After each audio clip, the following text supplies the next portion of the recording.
Stump നേരെ വെക്ക്. എടാ എടാ എടാ സ്റ്റമ്പ് നേരെ വെക്കടാ. ബോള് മര്യാദ കയറി എടുക്ക്.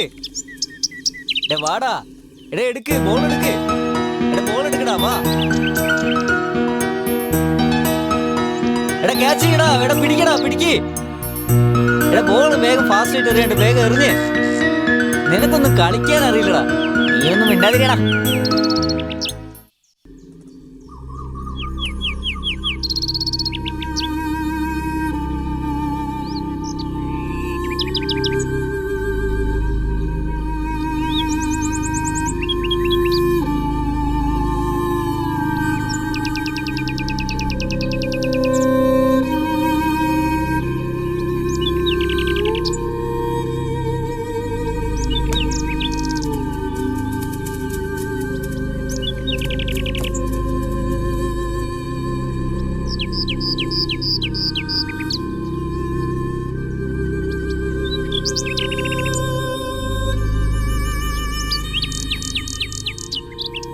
ചേട്ടോ ചേട്ടാ ചേട്ടാ ചേട്ടാ, ഞാൻ വരാൻ കുറച്ച് താമസിച്ചു പോയി. എന്നാ പോവാം. എടാ നാളെ പരീക്ഷ എന്നാടാ പറഞ്ഞേ. പകൽ സമയത്താ ഈ കുട്ടികളൊക്കെ ഇവിടെ വന്ന് ക്രിക്കറ്റ് കളിക്കുന്നത്. വൈകുന്നേരമായി കഴിഞ്ഞാ പിന്നെ ഇവിടുത്തെ കളി വേറെയാ. അത് ശരി. ഇന്നത്തെ കാലമൊക്കെ അങ്ങനെയാ ചേട്ടാ. എന്തായാലും കാര്യങ്ങളൊക്കെ റെഡിയാക്കിയിട്ടുണ്ട്. കണ്ടാൽ എന്തായാലും ഇഷ്ടപ്പെടാതിരിക്കില്ല.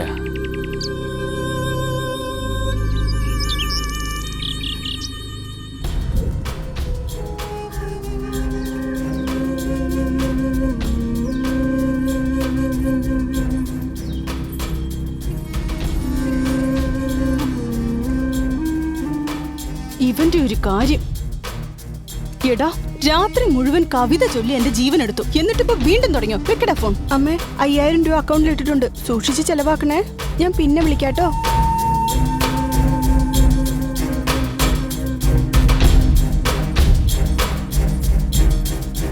മോളെ ഇന്നാ ചായ.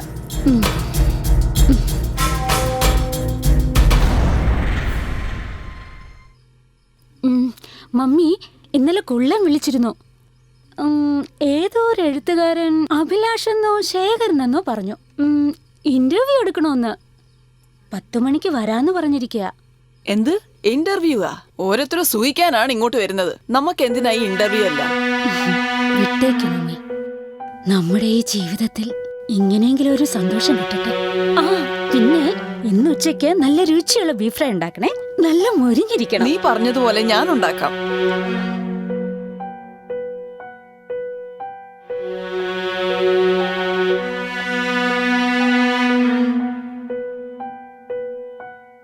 ഒന്ന് പറയട്ടെ, ആ പെണ്ണിനെ ഇന്റർവ്യൂ ചെയ്തതിന് ശേഷം എന്നെ ഒരു ഇന്റർവ്യൂ എടുക്ക.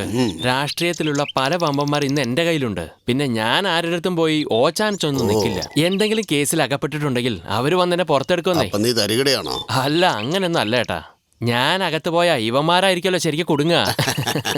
അവന്മാരൊക്കെ തരികിട പാർട്ടികളാണേ. നീയും കൂട്ടു തന്നെ. ഇതാ വീടെത്തി. പറുദീസയുടെ ചവിട്ടുപടിയായി.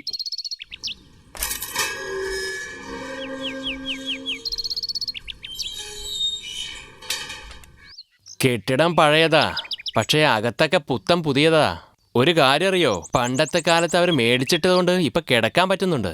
ഏക്കർ കണക്കിന് സ്ഥലമുള്ള. ഇന്നത്തെ വിലക്ക് ഏറ്റവും കുറഞ്ഞത് ഒരുപാട് കോടികൾ വാരാൻ ചേട്ടാ. ഞാൻ എന്നെ ഒരുപാട് കസ്റ്റമറെ ഇവിടെ കൊണ്ടുവന്ന് വിട്ടിട്ടുണ്ട്. ചിലവർക്കൊന്നും താമസിക്കാൻ പോലും വീടുണ്ടാവില്ല. എന്നാലും കൈ നിറയെ പണം കൊണ്ടുവന്ന് കൊടുക്കാൻ അവർക്ക് ഒരു മടി ഉണ്ടാവില്ല. ഇതെന്താ വാതില് താഴിട്ടിരിക്കുന്നല്ലോ? ഇതൊക്കെ ഒരു രഹസ്യാണെന്നേ. പുറത്ത് പൂട്ടിയ അകത്തുണ്ടെന്ന അർത്ഥം. അകത്ത് പൂട്ടിയിട്ടുണ്ടെങ്കിൽ അവര് പുറത്താണെന്ന് അർത്ഥം. വേണമെങ്കിൽ കണ്ടോ എന്റെ സീക്രട്ട് കോഡേ. ആ മമ്മി, ഞങ്ങള് പുറത്തുണ്ട്. ആ മമ്മി, ഇവരാണ് സിറ്റിയുടെ റമ്മി. അകത്തേക്ക് വരൂ. നടക്ക്.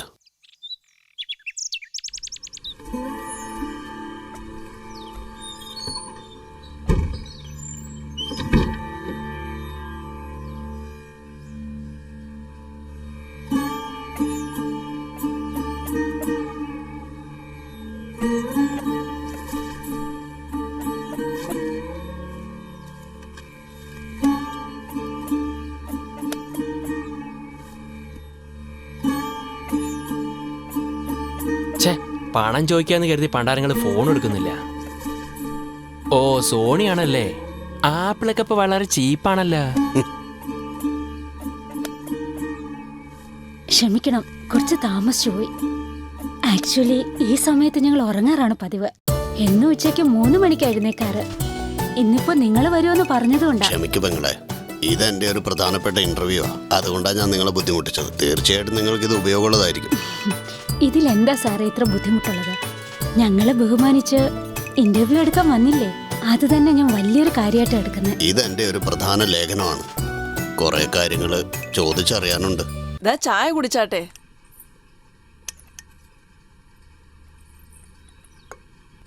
നിങ്ങള് ഉച്ചയ്ക്ക് എന്താ കഴിക്കുന്നേന്ന് അറിഞ്ഞൂടാ. ഞങ്ങളുടെ വീട്ടിൽ ഇന്ന് ബീഫ് ഫ്രൈയാ. നിങ്ങൾ കഴിക്കോ അതോ ഞാൻ പുറത്തുനിന്ന്? എനിക്കങ്ങനെയൊന്നുമില്ല. നിങ്ങൾ എന്ത് തന്നാലും ഞാൻ കഴിച്ചോളാം.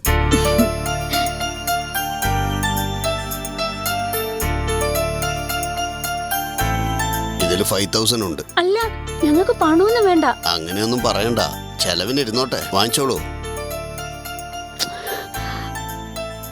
മടിക്കണ്ട, വാങ്ങിക്കോളൂ. ഇതിലെന്തിരിക്കുന്നു? നിങ്ങൾക്ക് പുറത്തുനിന്ന് വല്ലതും മേടിപ്പിക്കണോ? എനിക്കൊന്നും വേണ്ട, നിങ്ങൾക്ക് ആവശ്യമുള്ളത് മേടിച്ചോളൂ. ആ പിന്നെ ഏട്ടോ, അത് നമുക്കങ്ങ് വിട്ടേക്ക്. ബീഫും റമ്മും അടിപൊളിയല്ലേ. മമ്മി ചെന്നാ സഞ്ചി എടുത്തോണ്ടെന്ന് ഞാൻ തന്നെ പോയി വാങ്ങിച്ചിട്ട് വരാം. ഇന്നെന്തായാലും എന്റെ കാര്യം കൂടായി. എന്റെ ബ്രാൻഡ് മറക്കല്ലേ.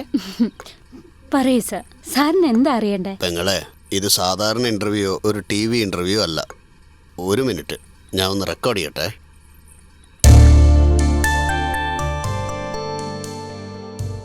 സിവപ്പ് എനക്ക് പിടിക്കും എന്ന പേരിൽ ഒരു നോവൽ എഴുതുന്നുണ്ട് ഞാൻ.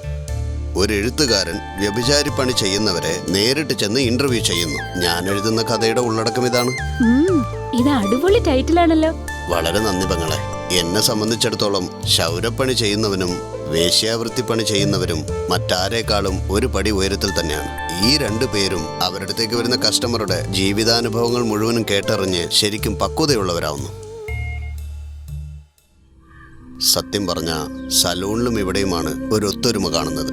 ഓ, ഇതാണോ? ഇത് മമ്മിയാ വെച്ചിരിക്കുന്നേ. നിങ്ങളെല്ലാവരും എപ്പോഴും ഇവിടെ തന്നെയാണോ? ഇല്ലില്ല, എന്നെ ഒഴിച്ച് ബാക്കി എല്ലാവർക്കും വെവ്വേറെ സ്ഥലങ്ങളിൽ വീടുണ്ട്. ഓഹോ. എന്നാൽ എല്ലാരും ഒത്തുചേരുന്നത് ഇവിടെയാ. നോവലിന്റെ ഉള്ളടക്കം എന്താന്ന് വെച്ചാ വളരെ പ്രധാനപ്പെട്ട 2 കാര്യങ്ങളാണ്. ഒന്ന്, സെക്സിനെ കൺട്രോൾ ചെയ്യുന്നത് കൊണ്ടുവരുന്ന ഭവിഷ്യത്തുകൾ. രണ്ടാമത്തേത്, ഇവിടെ നിർബന്ധമായിട്ടും ഒരു റെഡ് ലൈറ്റ് ഏരിയ വേണം. അത്രേ ഉള്ളൂ. സാറിനെന്താ വട്ടു പിടിച്ചോ? കേൾക്കാൻ നല്ല കാര്യങ്ങൾ തന്നെ. പക്ഷെ നമ്മുടെ നാട്ടിലെ റെഡ് ലൈറ്റ് ഏരിയ വേണമെന്ന് പറഞ്ഞില്ലേ, ഈ നാട്ടുകാര് സാറിനെ തല്ലിക്കൊന്നിരിക്കും. സാറിപ്പോ ഏത് നാട്ടിലാ?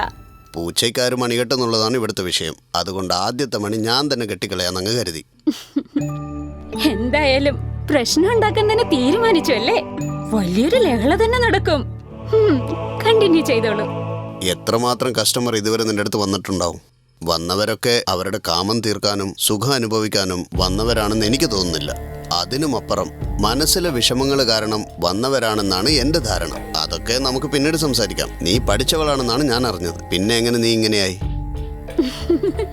പുതിയതായിട്ട് എന്തോ ചോദിക്കാൻ പോകുന്നെന്നാ കരുതിയേ. എല്ലാവരും രാത്രി ചോദിക്കുന്ന ചോദ്യം സാറിപ്പോ പകല് ചോദിച്ചിരിക്കുന്നു. ആദ്യത്തെ ചോദ്യമാണെങ്കിലും ഇതൊരു പ്രധാന ചോദ്യം തന്നെയാ. മണ്ണാർക്കാട് അടുത്തുള്ള ദേശീയപാതയ്ക്കടുത്ത എന്റെ വീട്. എന്റെ കുടുംബത്തിൽ എല്ലാരും ഉണ്ട്. ഞാൻ കോളേജിലെ BA ലിറ്ററേച്ചറാ പഠിച്ചുകൊണ്ടിരുന്നത്. ആ സമയത്ത് ഒരുത്തൻ ചുറ്റിപ്പറ്റി എന്നെ പ്രേമിക്കാൻ തുടങ്ങിയത്. ആദ്യത്തെ പ്രേമല്ലേ, അതുകൊണ്ട് ഞാൻ ഒട്ടും തന്നെ ആലോചിക്കാതെ എടുത്തു ചാടി. പഠിപ്പ് പകുതിയിൽ നിർത്തി അവനോടൊപ്പം ഒളിച്ചോടി. രഹസ്യമായിട്ട് കല്യാണം കഴിഞ്ഞ ജീവിതം ആരംഭിച്ചു. 6 മാസം കഴിഞ്ഞപ്പോ വേറെ നാട്ടിലെ ജോലി അന്വേഷിച്ചു പോയതാ. അവൻ പിന്നെ ഒരിക്കലും തിരിച്ചു വന്നില്ല. എവിടെ പോയെന്ന് അറിയില്ല. ജീവിതത്തിൽ ഒരുപാട് ഞാൻ അനുഭവിച്ചു. വീടിന്റെ ഉടമസ്ഥ മുതൽ ഒരുപാട് പേരെന്നെ സഹായിച്ചു. അതിന് പകരമായിട്ട് ആരും ഒന്നും എന്നോട് ചോദിച്ചില്ല. എന്നെയായിരുന്നു ആവശ്യം. പിന്നെ അതങ്ങൊരു തൊഴിലായി മാറി. എന്നെ പോലെ പഠിപ്പ് പകുതിയിലിട്ട് ഓടി വരുന്നവർക്കൊക്കെ ശരിക്കും ഇതൊരു പാഠമാണ്. സെക്സ് എന്ന് പറയുന്നത് കൺട്രോൾ ചെയ്യാൻ സാധിക്കാതെ വരുന്നതാണ് ആപത്ത്. മനസ്സുകൾ തമ്മിലുള്ള സ്നേഹമാണ് യഥാർത്ഥ സ്നേഹം. ഇത് മനസ്സിലാക്കിയാൽ ഇരുട്ട് മാറി പ്രകാശമാവും മോളെ. എൻ്റെ കാഴ്ചപ്പാടിൽ ഈ വേശ്യാവൃത്തി ചെയ്യുന്നവരൊക്കെ മനഃശാസ്ത്രജ്ഞന്മാരെ പോലെയാണ്. അവരുടെ കിടപ്പറ ഒരു ആശുപത്രിയായിട്ടാണ് ഞാൻ കാണുന്നത്. നിന്റെ ജീവിതത്തിൽ വന്നു പോയവരിൽ മറക്കാൻ പറ്റാത്ത ആരെങ്കിലും ഉണ്ടെങ്കിൽ അവരെക്കുറിച്ചുള്ള കാര്യങ്ങൾ എന്നോടൊന്ന് പങ്കുവയ്ക്കുമോ? ഒരാളെന്നോ രണ്ടാളെന്നോ?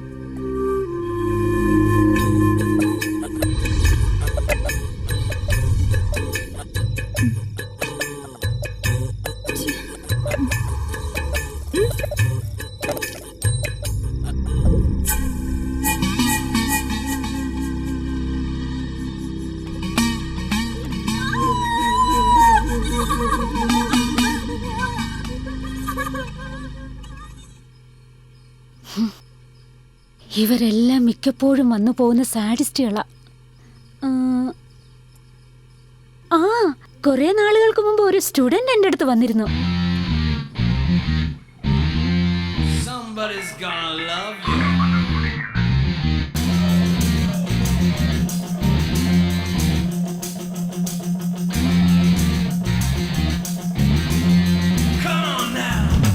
കൺട്രോൾ ചെയ്യാനാവുന്നില്ല, കൺട്രോൾ ചെയ്യാനാവുന്നില്ല, പ്രേമത്തെയും കാമത്തെയും കൺട്രോൾ ചെയ്യാനാവുന്നില്ല, കൺട്രോൾ ചെയ്യാനാവുന്നില്ല, കൺട്രോൾ ചെയ്യാനാവുന്നില്ല, മനസ്സും വയസ്സും കൺട്രോൾ ചെയ്യാനാവുന്നില്ല, കൺട്രോൾ ചെയ്യാനാവുന്നില്ല, കൺട്രോൾ ചെയ്യാനാവുന്നില്ല, പ്രേമത്തെയും കാമത്തെയും കൺട്രോൾ ചെയ്യാനാവുന്നില്ല, കൺട്രോൾ ചെയ്യാനാവുന്നില്ല, കൺട്രോൾ ചെയ്യാനാവുന്നില്ല, മനസ്സും വയസ്സും കൺട്രോൾ ചെയ്യാനാവുന്നില്ല. പെണ്ണില്ലാത്ത ലോകം ബ്ലാക്ക് ആൻഡ് വൈറ്റ് ആണ്, പെണ്ണില്ലാത്ത ജീവിതം 90% വേസ്റ്റ് ആണ്, പെണ്ണില്ലാത്ത കാവ്യം ഡസ്റ്റിംഗ് പേപ്പർ ആണ്, പെണ്ണില്ലാത്ത സ്വർഗം ഹെല്ലിന്റെ ആണ്. എല്ലാം പകരുവാനായി പെണ്ണുണ്ടെങ്കിൽ കൺട്രോൾ ചെയ്യാനാവുന്നില്ല, കൺട്രോൾ ചെയ്യാനാവുന്നില്ല, പ്രേമത്തെയും കാമത്തെയും കൺട്രോൾ ചെയ്യാനാവുന്നില്ല, കൺട്രോൾ ചെയ്യാനാവുന്നില്ല, മനസ്സും വയസ്സും കൺട്രോൾ ചെയ്യാനാവുന്നില്ല.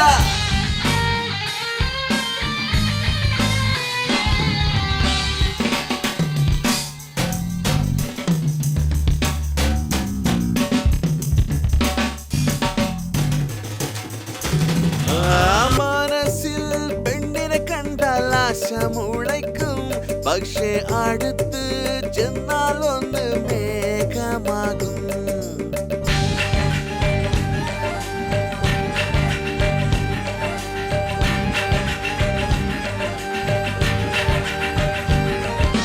പാർക്കിലെ പെണ്ണിനെ എല്ലാം സ്കെച്ച് ചെയ്തിടും, പക്ഷേ അക്കം പക്കം ചെന്നാൽ പേടിച്ചെല്ലാം പോയിടും.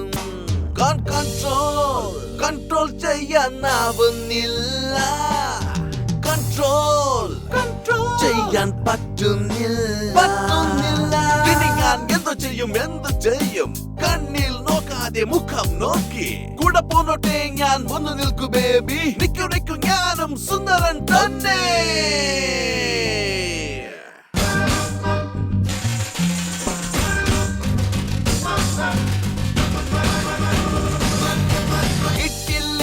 ട്രൈ ചെയ്യും, ഒരു കൈ നോക്കും വേണേൽ, സുഖിക്കാൻ വേണ്ടി എന്തും ചെയ്യും, എനിക്കും എല്ലാം വേണം. എല്ലാം കാണും വീതം വസ്ത്രം ധരിച്ചാൽ പിന്നെ കൺട്രോൾ ചെയ്യാൻ പറ്റാതെ ഞാൻ സൈക്കോ ആയി മാറും. കൺട്രോൾ ചെയ്യാനാവുന്നില്ല, കൺട്രോൾ ചെയ്യാൻ പറ്റുന്നില്ല, കൺട്രോൾ ചെയ്യാനാവുന്നില്ല, കൺട്രോൾ ചെയ്യാൻ പറ്റുന്നില്ല.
നീ പഠിക്കുന്ന ചെറുക്കനാണോ?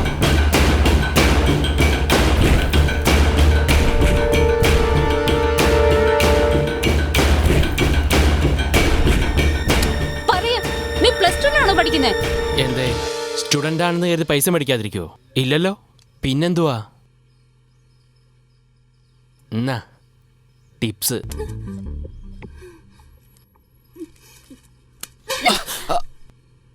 എടാ, +2 സ്റ്റുഡന്റ്സിന്റെ പരീക്ഷ നടന്നുകൊണ്ടിരിക്കുകയല്ലേ? ഓരോരുത്തരും കഷ്ടപ്പെട്ട് പരീക്ഷ എഴുതിക്കൊണ്ടിരിക്കുക. നീ ഇവിടെ വന്ന് ചെറിക്കുന്നോടാ? എടീ, അത് ചോദിക്കാൻ നീ ആരാടി? ഒന്ന് കളയും ഞാൻ. എടീ, എന്നെ വിടാൻ. നാണമില്ല നിനക്ക്? വിടാൻ. പൊടിക്കുന്നവൻ. നീ ആരാടി എന്നെ കൊണ്ടാക്കാൻ വരുന്നത്?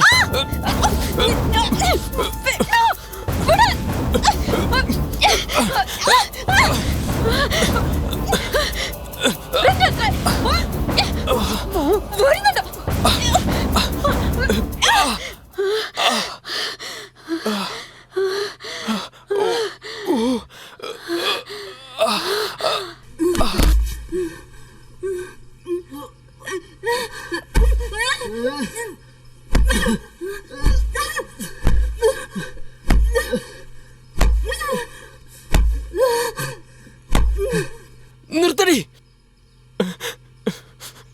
ചെറുക്കനാണെന്ന് കരുതി ഇങ്ങനെ തല്ലിയാണല്ലേ? എന്ത് ചെറിയ ചെറുക്കനോ? മരപ്പോത്ത് പോലെ ആയല്ലോടാ നീ. ഇവനെ എന്താ ചെയ്യണ്ടെന്നറിയോ? നിന്റെ അച്ഛനും അമ്മയും നിന്നെ പഠിപ്പിക്കാൻ എന്തുമാത്രം കഷ്ടപ്പെടുന്നുണ്ടാവും.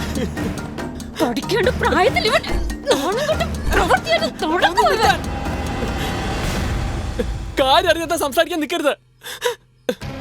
എങ്ങനെ പഠിക്കാനാ? എന്നെ പോലുള്ളവർ എങ്ങനെ എക്സാം എഴുതും?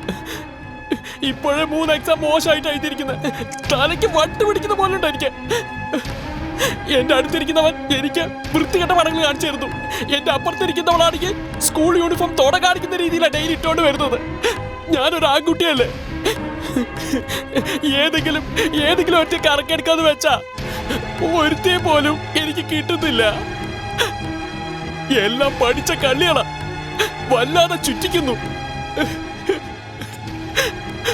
വീട്ടിലായാലും റോഡിലായാലും പുറത്തായാലും എങ്ങനെ ഉണ്ടെന്ന് അറിയോ നിനക്ക്? എന്റെ തല വെട്ടി പൊളിയുന്നത് പോലെയുണ്ട്. നിനക്കൊക്കെ എന്താ അറിയ?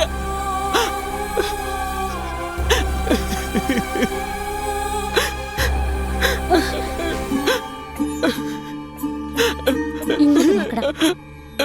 നിന്റെ പ്രയാസം എന്താണെന്ന് എനിക്ക് മനസ്സിലായി. ഈ ഡിസ്റ്റർബൻസ് നിനക്ക് മാത്രമല്ല, നിന്റെ കൂടെ പഠിക്കുന്ന നിന്നെ പോലെയുള്ള എല്ലാ കൂട്ടുകാർക്കും ഉണ്ട്. എന്നിട്ടെന്താ അവരൊന്നും പരീക്ഷ എഴുതുന്നില്ലേ?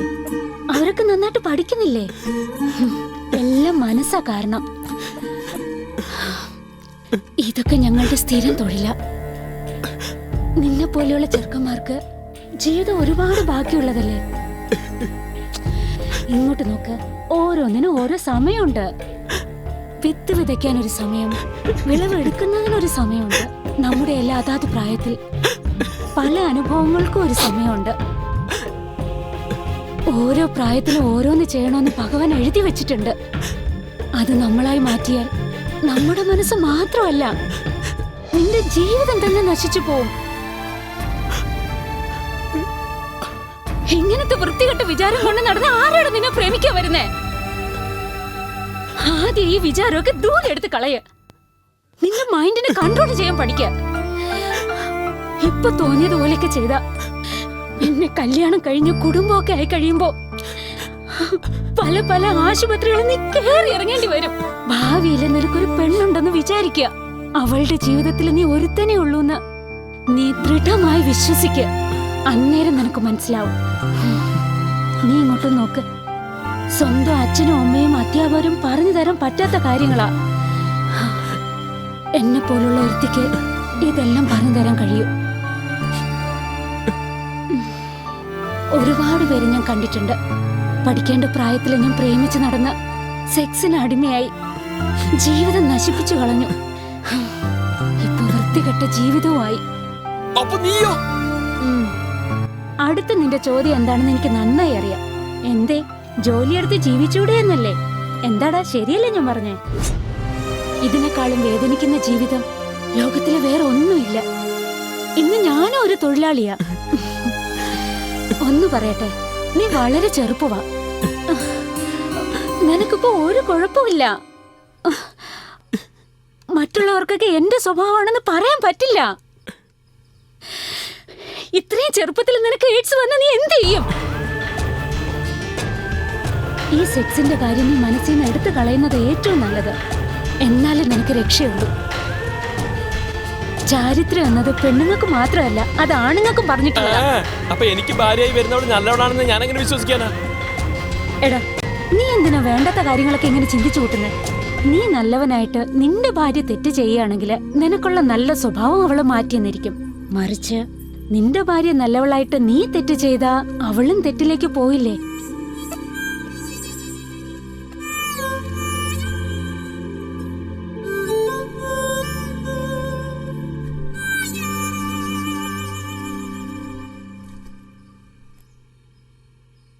ഉപദേശങ്ങളൊക്കെ എന്തായാലും വളരെ നന്നായിരിക്കുന്നു.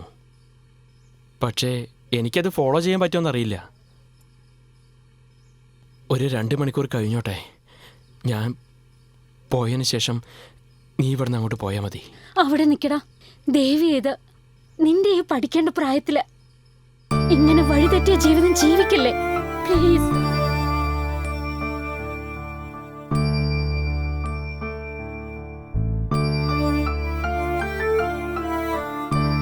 അന്ന് അവിടുന്ന് പോയവനാ. അവന്റെ കാര്യം ഞാനും മറന്നുപോയി. പിന്നീട് ഒരിക്കൽ ഒരു 1.5 വർഷത്തിന് ശേഷം എനിക്കൊരു ഫോൺ കോൾ വന്നു.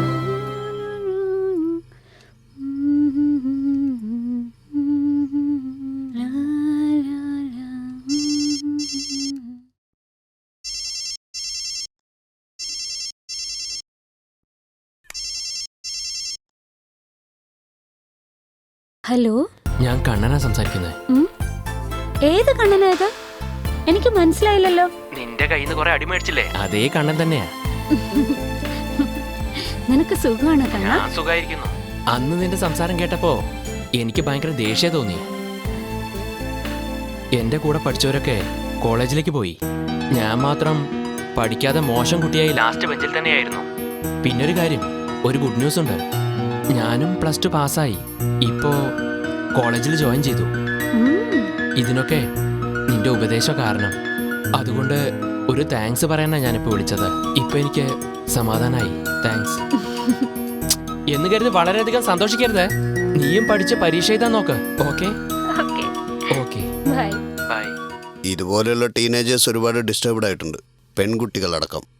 പാർക്ക്, ബീച്ച്, തിയേറ്ററിന്ന് എവിടെ പോയാലും ആരെക്കുറിച്ചും ഓർക്കാതെ വൃത്തികേട് കാണിക്കുന്നു. പൊള്ളുന്ന വെയിലത്ത് പോലും കാമദാഹം തീർക്കുവാൻ പ്രേമം ഒരു കരുവാക്കുകയാണ്. ഇവരുടെ പ്രവൃത്തി കണ്ടാൽ ഇതിലും ഭേദമാണ് മൃഗങ്ങളെന്ന് തോന്നും. സെക്സിന് ഒരുപാട് ദൂഷ്യഫലങ്ങളുണ്ട്. ഇന്നത്തെ കാലത്ത് ആരാ അത് മനസ്സിലാക്കുന്നത്? ഇതൊക്കെ മനസ്സിലാക്കി ജീവിക്കുന്നവനാ മിടുക്കൻ. പിന്നൊരു കാര്യം സർ, എന്നും രാത്രി 10 മണി കഴിഞ്ഞതിന് ശേഷം TV ഓൺ ചെയ്താല് ലൈംഗികതയെ കുറിച്ചും അതുപോലുള്ള പരസ്യങ്ങളും കുട്ടികളെ വഴി തെറ്റിക്കും. ഇതിനൊക്കെ ഒരു വഴി മാത്രമേ ഉള്ളൂ, സെക്സ് എഡ്യൂക്കേഷൻ. കുട്ടികളെ ലൈംഗികമായി പീഡിപ്പിക്കുക. ലൈംഗികതയെക്കുറിച്ച് ഡോക്ടർ കണിയപ്പൻ പത്മനാഭൻ. വേറൊരു പുസ്തകം ലൈംഗികതയുടെ പലതരം ലീലകൾ, ഡോക്ടർ BM മാത്യു വള്ളുവർ. കാലച്ചുവട് വിതരണം. രണ്ടും നല്ല പുസ്തകമാണ്. ഇത് രണ്ടും പാഠപുസ്തകമാക്കിയാൽ തീർച്ചയായും പള്ളിക്കൂടത്തിന് ഇത് വളരെ ഉപകാരമായിരിക്കും. എടി, കാട് വേഗം ഇട്. ദാ പിടിച്ചോ. എന്താ കുള്ള, രാവിലെ കുളിച്ചോ? അവൻ എവിടെ കുളിക്കാൻ? ഇനി അടുത്ത ഓണത്തിനെ കുളിക്കൂ. ഇങ്ങനെ അടുത്തിരുന്നിട്ടേ ഒരുപാട് നാളുകളായി. ഞാൻ ചീട്ട് കളിക്കാനിരുന്ന എന്നെ വെട്ടിക്കാൻ ആരും ഉണ്ടാവില്ല. എടാ ഗോറില്ല വായ കുള്ള ചെറുക്ക, നിനക്കിട്ട് ഞാൻ വെച്ചിട്ടുണ്ട്. കേടന്ന് ചിലക്കല്ലേ പെണ്ണെ, ആദ്യം കാടിടാൻ നോക്ക്.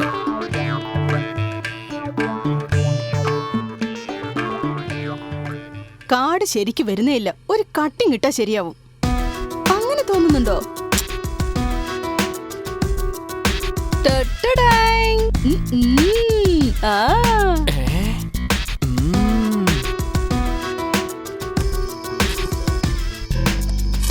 ദാ പിടിച്ചോ ചിപ്സ്.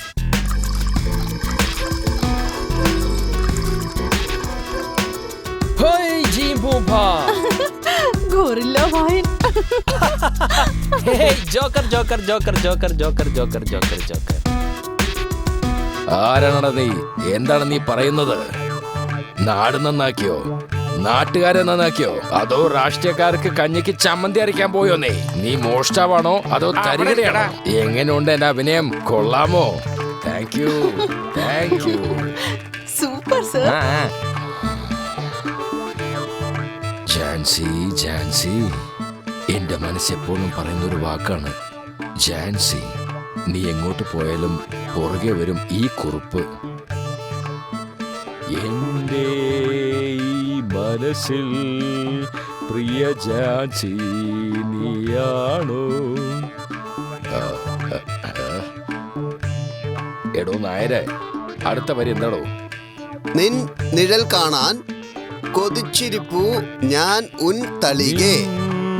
നിഴൽ കാണാൻ കൊതിച്ചിരിപ്പു ഞാൻ ഉൻ തളികെ നീ. അടുത്ത വരി എന്താടോ നായരെ? ഡയലോഗ് മാത്രം മതി സാറേ. ഈ പാട്ട് ആര് പാടിയാലും മ്യൂസിക് ഡയറക്ടറോട് ചോദിച്ചിട്ട് പോരെ സാറേ? അങ്ങനെയാണോ പറയണേ? സാറേ, എന്താടോ? 2-3 കേസ് തീർക്കാൻ ബാക്കിയുണ്ട് സാർ. എൻക്വയറി പെട്ടെന്ന് തീർക്കണം. അങ്ങനെയാണോ? ചെന്ന് ചായയും കടിയും കൊണ്ടുവരാൻ പറയടോ. ഡാ ഇങ്ങോട്ട് വാടാ.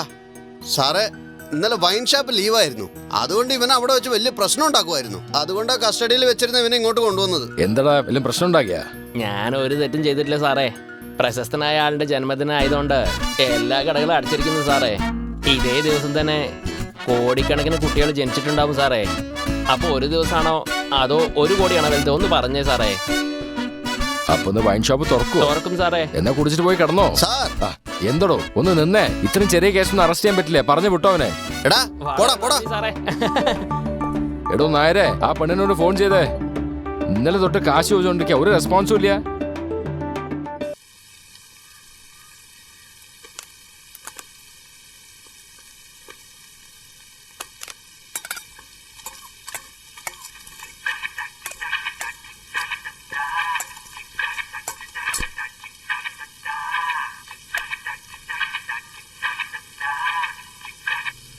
ഹലോ, എന്താ ഇത്? ഇന്നലെ തൊട്ട് ഞാൻ വിളിക്കുമല്ലേ, എന്നിട്ട് ഒന്നും പറയുന്നില്ലെന്ന് വെച്ചാ? സാറിന് 50,000-ന്റെ ഒരു അത്യാവശ്യമുണ്ട്. സാറിനെ കുറിച്ച് നിനക്ക് നല്ലോണം അറിയാലോ. എന്താടോ പേടിപ്പിക്കുകയാണോ? എല്ലാ മാസവും 20,000 രൂപ കൈക്കൂലി മേടിക്കുന്നുണ്ടല്ലോ. 50,000 രൂപ ചോദിച്ച് ഞാൻ എവിടെ പോവാനാ? ഞങ്ങള് ഗവൺമെന്റ് ജോലിക്കാരൊന്നും അല്ല, ദേഹം വിറ്റ് ജീവിക്കുന്നവരാ. എന്താന്ന് വെച്ചാ ചെയ്യ. ഒരു കാര്യം ഞാൻ പറഞ്ഞേക്കാം, എന്നെ പോലുള്ളവരെ ദേഷ്യം പിടിപ്പിച്ചാലുണ്ടല്ലോ, നീയൊന്നും നേരെ ചുവേ നടക്കത്തില്ല. എടാ, പശു മെലിഞ്ഞാലും പശുടെ കൊമ്പ് മെലിയത്തില്ല. വെക്കടാ ഫോൺ. എന്താടോ? അവള് കിടന്ന് കാറുവാ സാറേ. റൂൾസ് ഒക്കെയാ പറയുന്നത്. ചില്ലി കാശ് കിട്ടുമെന്ന് എനിക്ക് തോന്നുന്നില്ല.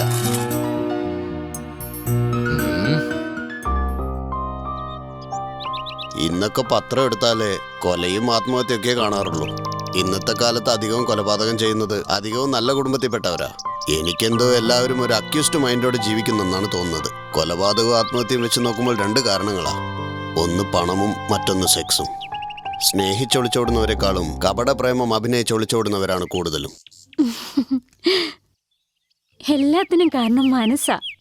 കല്യാണം കഴിഞ്ഞവർക്ക് പുതുമോടിയില് കാമം അവർക്കൊരു ആഘോഷമാണ്. പിന്നീട് അതൊരു കടുമയായി മാറും. സ്വത്ത് സമ്പാദിക്കുന്ന മൂഡില് ഇതെല്ലാം അങ്ങ് വിട്ടുപോകുന്നു. സത്യം പറഞ്ഞ സെക്സിനും പണത്തിനും യാതൊരു സംബന്ധമില്ല സർ. പണം ഒരുപാട് കൂടുമ്പോഴാണ് സെക്സിനും ധൂർത്തടിക്കാനും മനസ്സ് വഴിവിട്ടു മാറുന്നത്. വേറെ ഏതെങ്കിലും തരികിട പാർട്ടികൾ വന്നിരുന്നു? പറയാൻ പാടില്ലാത്തതാണ്, പക്ഷെ പറയാതിരിക്കാനും വയ്യ. എന്റെ ഈ തൊഴിൽ പാപമാണെങ്കിലും ഇടയ്ക്കിടയ്ക്ക് ഞാൻ കുമ്പസരിക്കാനായിട്ട് ഇവിടെ അടുത്തുള്ള ഒരു ചർച്ചിൽ പോകാറുണ്ട്. അങ്ങനെയാണ് ഞാൻ ഫാദർ ഫ്രാൻസിസിനെ പരിചയപ്പെടുന്നത്. തുടക്കത്തിലൊക്കെ ഫാദർ ഫ്രാൻസിസ് നല്ല പെരുമാറ്റമായിരുന്നു. ഒരു ദിവസം എന്നെ ഒറ്റയ്ക്ക് കാണാൻ വന്നു. പെട്ടെന്ന് എന്റെ കയ്കളിൽ പിടിച്ചിട്ട് കരയാൻ തുടങ്ങി. എന്നെ അദ്ദേഹത്തിന് കിട്ടിയില്ലെങ്കിലും ഞാൻ മരിച്ചു കളയുമെന്ന് പറഞ്ഞു അദ്ദേഹം കരഞ്ഞത്. എത്രത്തോളം വലിയ പദവിയിലിരുന്നാലും അദ്ദേഹം ഒരു മനുഷ്യനാണല്ലോ. ഞാൻ അദ്ദേഹത്തിനെ സന്തോഷിപ്പിച്ചു. എന്നാൽ സമയം പോകുന്തോറും ഞാൻ ചെയ്യുന്നത് തെറ്റാണോ എന്നൊരു തോന്നൽ. മാലതി, നിനക്കെന്നെ നന്നായിട്ട് അറിയാം. നമ്മുടെ നാട്ടിൽ ആരും നോക്കാനില്ലാത്ത പെൺകുട്ടികളുണ്ട്. പക്ഷേ ഈ ഒരു കാര്യത്തിന് വേണ്ടി ഒരിക്കലും ഞാൻ അവരെ അപ്രോച്ച് ചെയ്തിട്ടില്ല. അറിയോ? പക്ഷെ നിന്നെ കണ്ടതും എനിക്കെന്തോ കൺട്രോൾ ചെയ്യാൻ കഴിഞ്ഞില്ല. മാലതി, നീ ഒരു പ്രൊഫഷണൽ കോൾ ഗേളാണ്. ഐ എം സോറി, ഈ വാക്ക് ഞാൻ പറയാൻ പാടില്ലായിരുന്നു. നീ എപ്പോഴും എൻ്റെ മനസ്സിൽ തന്നെ ഉണ്ട് മാലതി. എൻ്റെ കൗമാരപ്രായത്തിൽ എനിക്ക് ഒരുപാട് അഫയർസ് ഉണ്ടായിരുന്നു. പക്ഷെ അതിനൊക്കെ അപ്പുറം എനിക്ക് ഭക്തിയോടാണ് എനിക്ക് കൂടുതൽ താല്പര്യം ഉണ്ടായത്. പിന്നെ നിന്റെ പേഴ്സണൽ ലൈഫ് അറിഞ്ഞതും ഒരു തെറ്റായ രീതിയിൽ നിന്നെ ഉപയോഗിക്കുമെന്ന് ആലോചിക്കുമ്പോൾ മനസ്സ് വേദനിക്കുന്നു മാലതി. തനിക്കറിയോ, ഞാൻ പഠിച്ചിട്ടുള്ള ചില പ്രത്യേക ക്യാരക്ടേഴ്സ് ഉണ്ട് ബൈബിളിൽ. ബേസിക്കലി അവരൊക്കെ പ്രോസ്റ്റിറ്റ്യൂട്ട്സ് ആണ്. പക്ഷേ ദൈവത്തിൻ്റെ പേരിൽ അവർ എന്തെല്ലാം നല്ല കാര്യങ്ങൾ ചെയ്തിട്ടുണ്ടെന്ന് അറിയോ?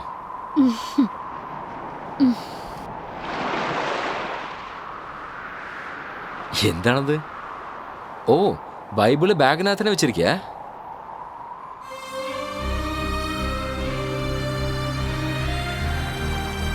ഞാൻ ഒരേ ഒരു വചനം വായിച്ചോട്ടെ ഫാദർ?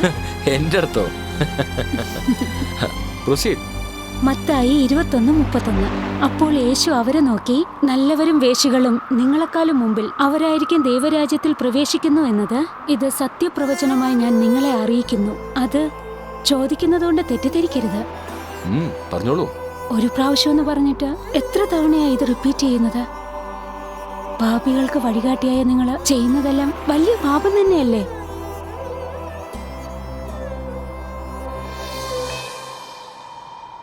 നിങ്ങളെ സംബന്ധിച്ചിടത്തോളം ബൈബിൾ എന്നത് മറ്റുള്ളവർക്ക് പറഞ്ഞു കൊടുക്കാനുള്ളത് മാത്രം. നിങ്ങളിങ്ങനെ ആയെന്ന് വെച്ചിട്ട് എല്ലാവരും തെറ്റിദ്ധരിക്കരുത് കേട്ടോ. 100 ആടുകളിൽ നിന്ന് ഒരെണ്ണം കാണാതെ പോയതിനെ കണ്ടുപിടിക്കുന്നതാണ് നിങ്ങളുടെ ദൗത്യം. എന്നാൽ ആ ഒരു ആടിനെ നിങ്ങൾ തന്നെ തല്ലിക്കൊന്ന് കഴിച്ചാൽ അതിലെന്താ അർത്ഥമുള്ളത്?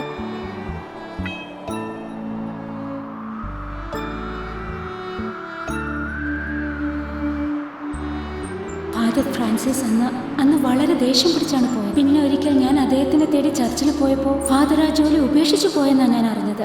മനസ്സിന് ഒരുപാട് വിഷമം തോന്നി. പക്ഷേ 3 മാസം കഴിഞ്ഞു പെട്ടെന്നൊരു ദിവസം വീട്ടിലേക്ക് കയറി വന്നു.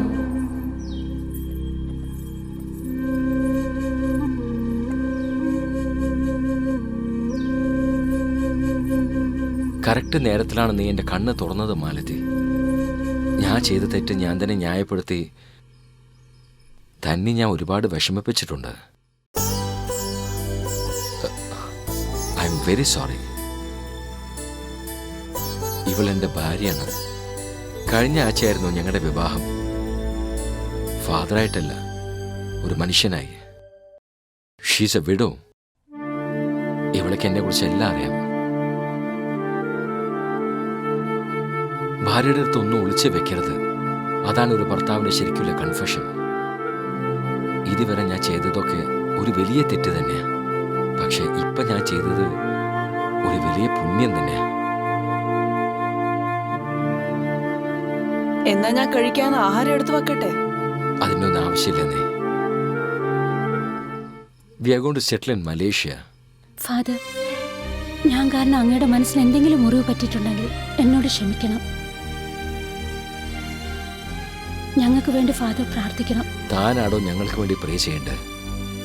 God bless you dear. എന്നാ ഞാൻ വരട്ടെ?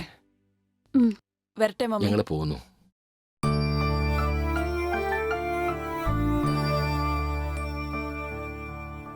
സന്മനസ്സുള്ളവർക്ക് ഈ നാട്ടിൽ ജീവിക്കാൻ ബുദ്ധിമുട്ടാ. ഇന്നുള്ള ഫുഡ് കൾച്ചർ ആഹാരം കഴിച്ച് വെറുതെ ഇരിക്കരുത്. ഇക്കാലത്ത് കാമത്തിന് മുന്നിൽ നല്ലവനെന്നോ ചീത്തവനെന്നോ ഇല്ല. മതത്തിന്റെ മറവിൽ നിന്നും തെറ്റ് ചെയ്താൽ ദേഹസംരക്ഷണം എന്നും പറഞ്ഞൊഴിയാറാണ് പതിവ്. നിങ്ങൾ പറഞ്ഞത് വളരെ ശരിയാണ്. ഇതിനു മുമ്പ് എത്രയോ സംഭവങ്ങൾ ഇങ്ങനെ നടന്നിരിക്കുന്നു. കാമത്തിനെ കുറിച്ച് എഴുതിയിട്ടുണ്ട്. ക്ഷേത്രത്തിനകത്ത് വെച്ച് ഒരു തിരുമേനി തെറ്റ് ചെയ്തു. അത് സെൽഫോണിൽ പകർത്തിയിട്ടുണ്ടായിരുന്നു. ദേവദാസികൾക്കുള്ളതുപോലെ സ്ഥലം ഇന്നുണ്ടായിരുന്നെങ്കിൽ ക്ഷേത്രങ്ങളിൽ ഇതുപോലെ വൃത്തികേട് നടക്കില്ല. ചില ക്ഷേത്രങ്ങളിൽ കാമരൂപത്തിലുള്ള ശില്പങ്ങൾ ഭയഭക്തിയോടെയാണ് നമ്മൾ മനസ്സിൽ കണ്ടിരുന്നത്. ഇന്ന് കമ്പ്യൂട്ടറിൽ എന്തെല്ലാം വൃത്തികേടാണ് കാണിക്കുന്നത്. ആട്ടെ, അതിനുശേഷം ഫാദർ ഫോൺ ചെയ്തിരുന്നു. വല്ലപ്പോഴുമൊക്കെ ഫോൺ ചെയ്യുമായിരുന്നു. ഫാദർ ജോലി റിസൈൻ ചെയ്യുമ്പോൾ ഞാനും വിചാരിച്ചിരുന്നു ഇനി ഈ ജോലി ചെയ്യണ്ടെന്ന്. ആ സമയത്ത് ഹാർട്ട് അറ്റാക്ക് വന്നതുപോലെ ഒരാൾ എത്തിയത്. വീണ്ടും ഒരു ഫ്ലാഷ് ബാക്ക് ആണോ? കൊള്ളാം പെങ്ങളെ.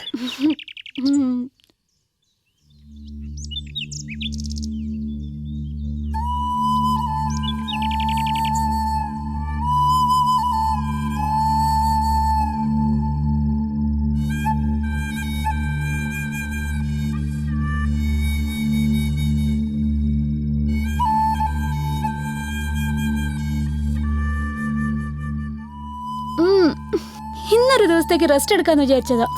വീട്ടിലേക്ക് എന്തിനാ ഇവരെയൊക്കെ വിളിച്ചു വരുത്തുന്ന മമ്മി? എന്റെ ചക്കര കുട്ടിയല്ലേ, 30,000 രൂപ തരാമെന്നാ പറഞ്ഞത്. നമുക്ക് എന്തുമാത്രം ചെലവുള്ളതല്ലേ. ഒരു പ്രാവശ്യം മതി മോളെ. ശരി, ആയിക്കോട്ടെ.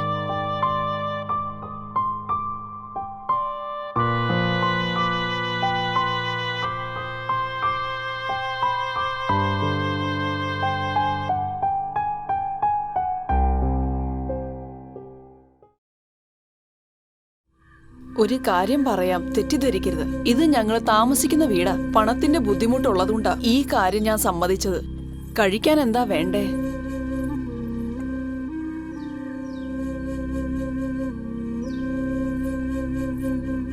നല്ല മുളകും തേങ്ങയൊക്കെ ചേർത്ത് കുറച്ച് മീൻകറി കിട്ടിയാൽ കൊള്ളായിരുന്നു.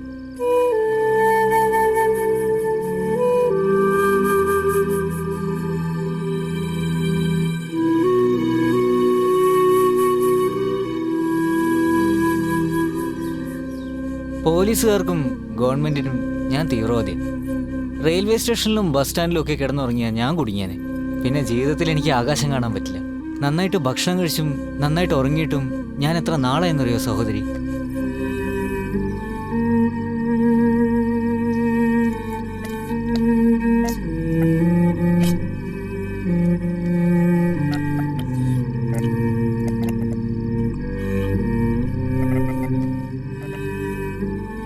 നീ സഹോദരിന്ന് വിളിച്ചപ്പോ തന്നെ അപ്പോഴേ നീ ഞങ്ങൾക്ക് സ്വന്തമായി. ഇങ്ങനെയൊക്കെ കേട്ടിട്ട് കാലം കുറേയായി. നിങ്ങൾ തന്ന പണം തിരിച്ചു മേടിച്ചോ കേട്ടോ. നിങ്ങൾ തന്ന ഈ ഭക്ഷണത്തിന് എത്ര ലക്ഷം കൊടുത്താലും മതിയാവില്ല. കുറച്ചും കൂടി കറി ഒഴിക്കും സഹോദരി.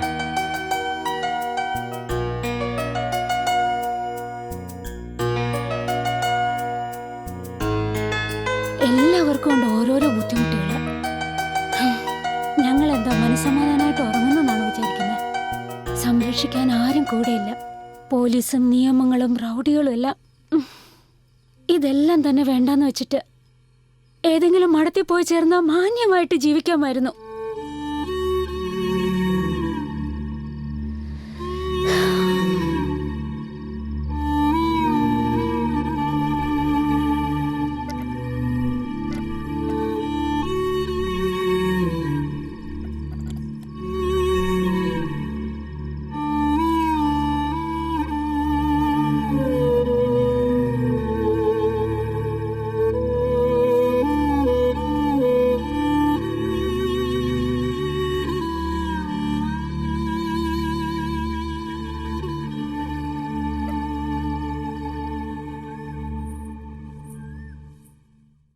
മോളെ, മോളെ എണീറ്റേ, ഈ ചായ കുടിച്ചേ.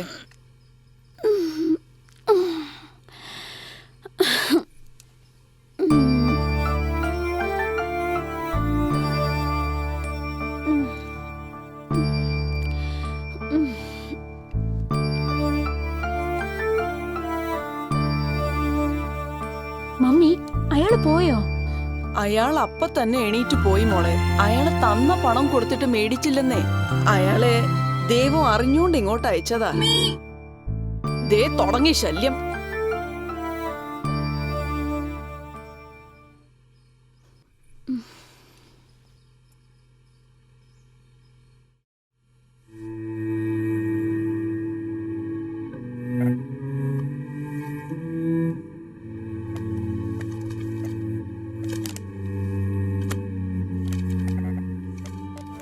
പ്രിയ സഹോദരി, ഞാൻ രാജയാണ്.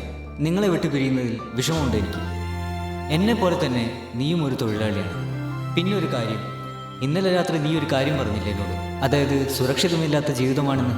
ഈ തൊഴിൽ തന്നെ വേണ്ടെന്ന് വെച്ചാലോ ഒന്ന്. ഇന്നത്തെ കാലത്ത് ആർക്കാണ് സുരക്ഷയുള്ളത്? സത്യം പറഞ്ഞാൽ നീ ചെയ്യുന്ന തൊഴിലാണ് ഏറ്റവും സുരക്ഷിതത്വം. എനിക്കതാണ് തോന്നുന്നത്. നിന്റെ ജോലിക്ക് പണം കിട്ടുന്നുണ്ട്. നീ പുറത്തു വന്നാൽ കഴുകന്മാർ നിന്നെ വെറുതെ വിടില്ല, പിച്ചി ചീന്തി കളയും. എന്നെ സംബന്ധിച്ച് ഇതൊരു അഭിമാനകരമായ ജോലിയാണ്. ഇത് നീ വിടരുത്.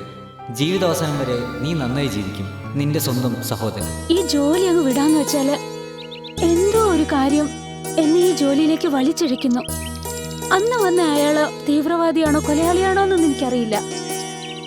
അയാള് തന്ന കാശിന് എന്നെ ഉപയോഗിച്ചിട്ട് പോകാമായിരുന്നു.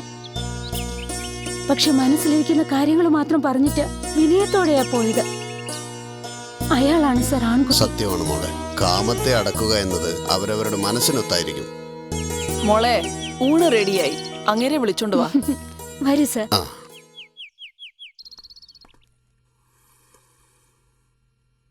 അവൾക്ക് കുറച്ച് കൂട്ടാൻ ഒഴിച്ചു കൊടുക്കടി.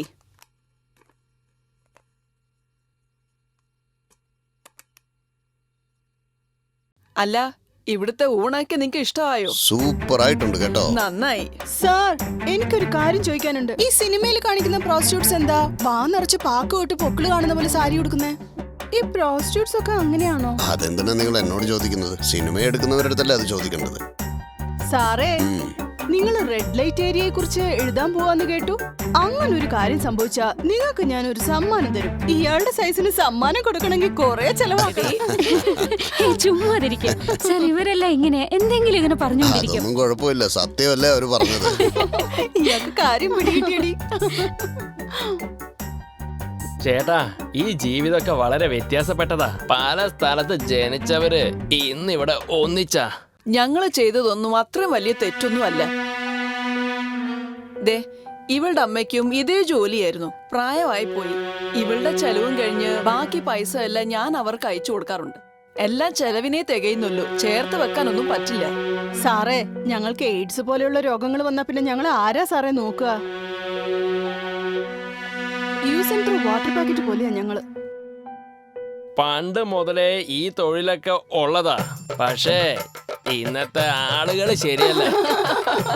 പണ്ട് അയിത്തോണെന്നൊക്കെ മേൽജാതിക്കാര് പറയായിരുന്നു. എന്നാൽ ആ അയിത്തം മൊത്തം ഇല്ലാതാക്കി ഒരു കാലമാക്കി മാറ്റിയത് ഇതുപോലുള്ള ദേവദാസികളാ. സത്യടാ നീ പറഞ്ഞത്.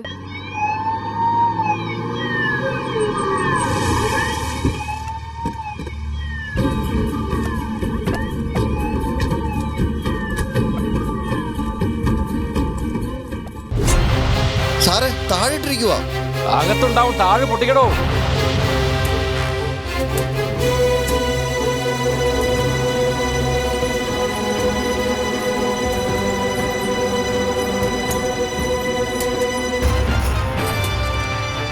പന്നികള് എത്തി. എല്ലാരും എണീക്ക്, എണീക്ക്, റെയ്ഡിന് വന്നിട്ടുണ്ട്. പോലീസാണോ? വേഗം വാ. ഓ, അപ്പൊ എല്ലാരും അകത്തുണ്ടായിരുന്നില്ലേ? ഇവിടുന്നാ കളി. ചില കൊണ്ടുപോകും.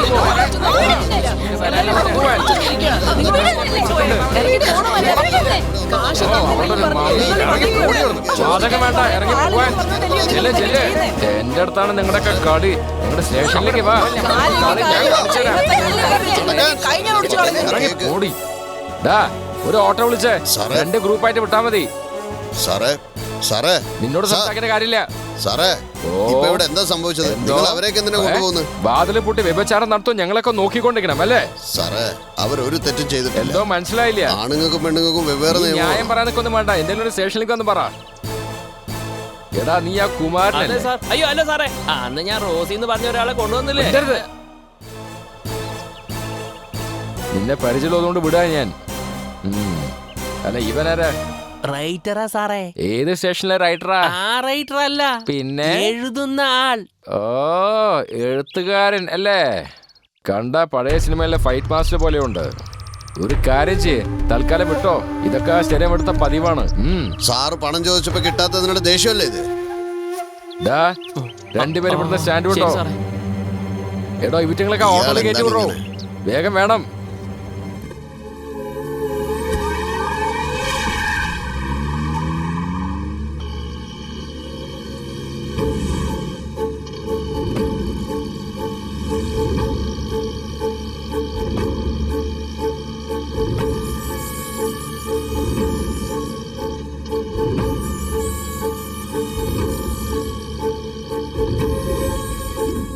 ആ, നീ വന്നേ.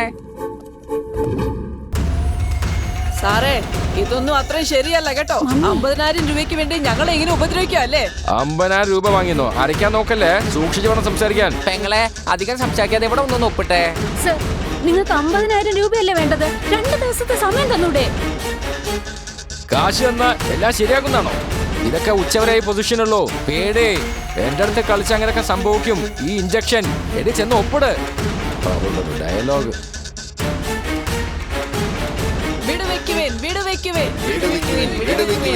തെറ്റ് ചെയ്യാതെ അറസ്റ്റ് ചെയ്യരുത്. അതെ, നിങ്ങളൊന്ന് വന്നേന്റെ കൂടെ. ഇയാള് പേടിപ്പിക്കുന്നതും ചാടുന്നതൊക്കെ നമ്മളുടെ മുമ്പിലാണ്. വീട്ടിൽ ചെന്ന ഭാര്യ ചൂലെടുത്തടിക്കും. ഇങ്ങനെ ഉപദ്രവിക്കുന്നത് ശരിയല്ല. എടോ, ഇതൊക്കെ നിന്റെ പണിയല്ലേ? വായടക്കടോ.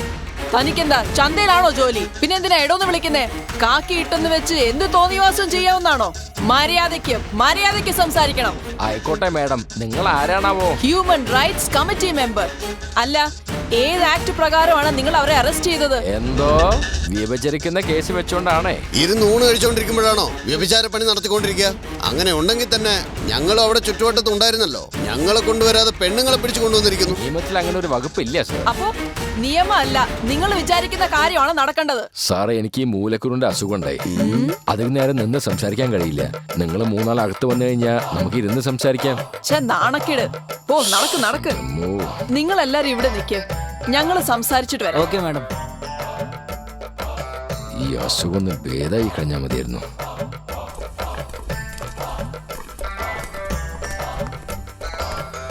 ഇരിക്കണം.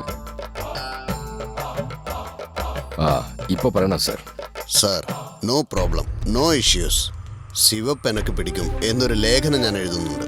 അതിന്റെ ഒരു ഇന്റർവ്യൂവിന് വേണ്ടിയ മാലതിയെ കാണാൻ ഞാൻ വന്നത്. അപ്പോഴത്തേക്കും നിങ്ങളൊക്കെ കയറി വന്ന് വലിയ പ്രശ്നം ഉണ്ടാക്കി. സാറേ, ഇതൊരു നോവലാണ്. ഈ നോവലിന്റെ കോൺസെപ്റ്റ് എന്താന്ന് വെച്ചാൽ ഇവിടെ ഒരു റെഡ് ലൈറ്റ് ഏരിയ അത്യാവശ്യമാണ്. എന്തോന്ന്? ഇവിടെ റെഡ് ലൈറ്റ് ഏരിയ അത്യാവശ്യമാണെന്നോ? അല്ല, നിങ്ങൾക്ക് എന്താ വല്ല വട്ടുണ്ടോ ഇവിടെ വന്ന് ഇങ്ങനെയൊക്കെ സംസാരിക്കാൻ? സാറേ, നിങ്ങളൊരു പോലീസ് ഇൻസ്പെക്ടർ ആയതുകൊണ്ട് നിങ്ങളോട് ചില കാര്യങ്ങൾ ഞാൻ പറയാം. സാറേ, ഈ സ്റ്റേഷനിൽ ഒരു മാസത്തിൽ എത്ര കേസുകൾ ഫയലാവുന്നുണ്ട്?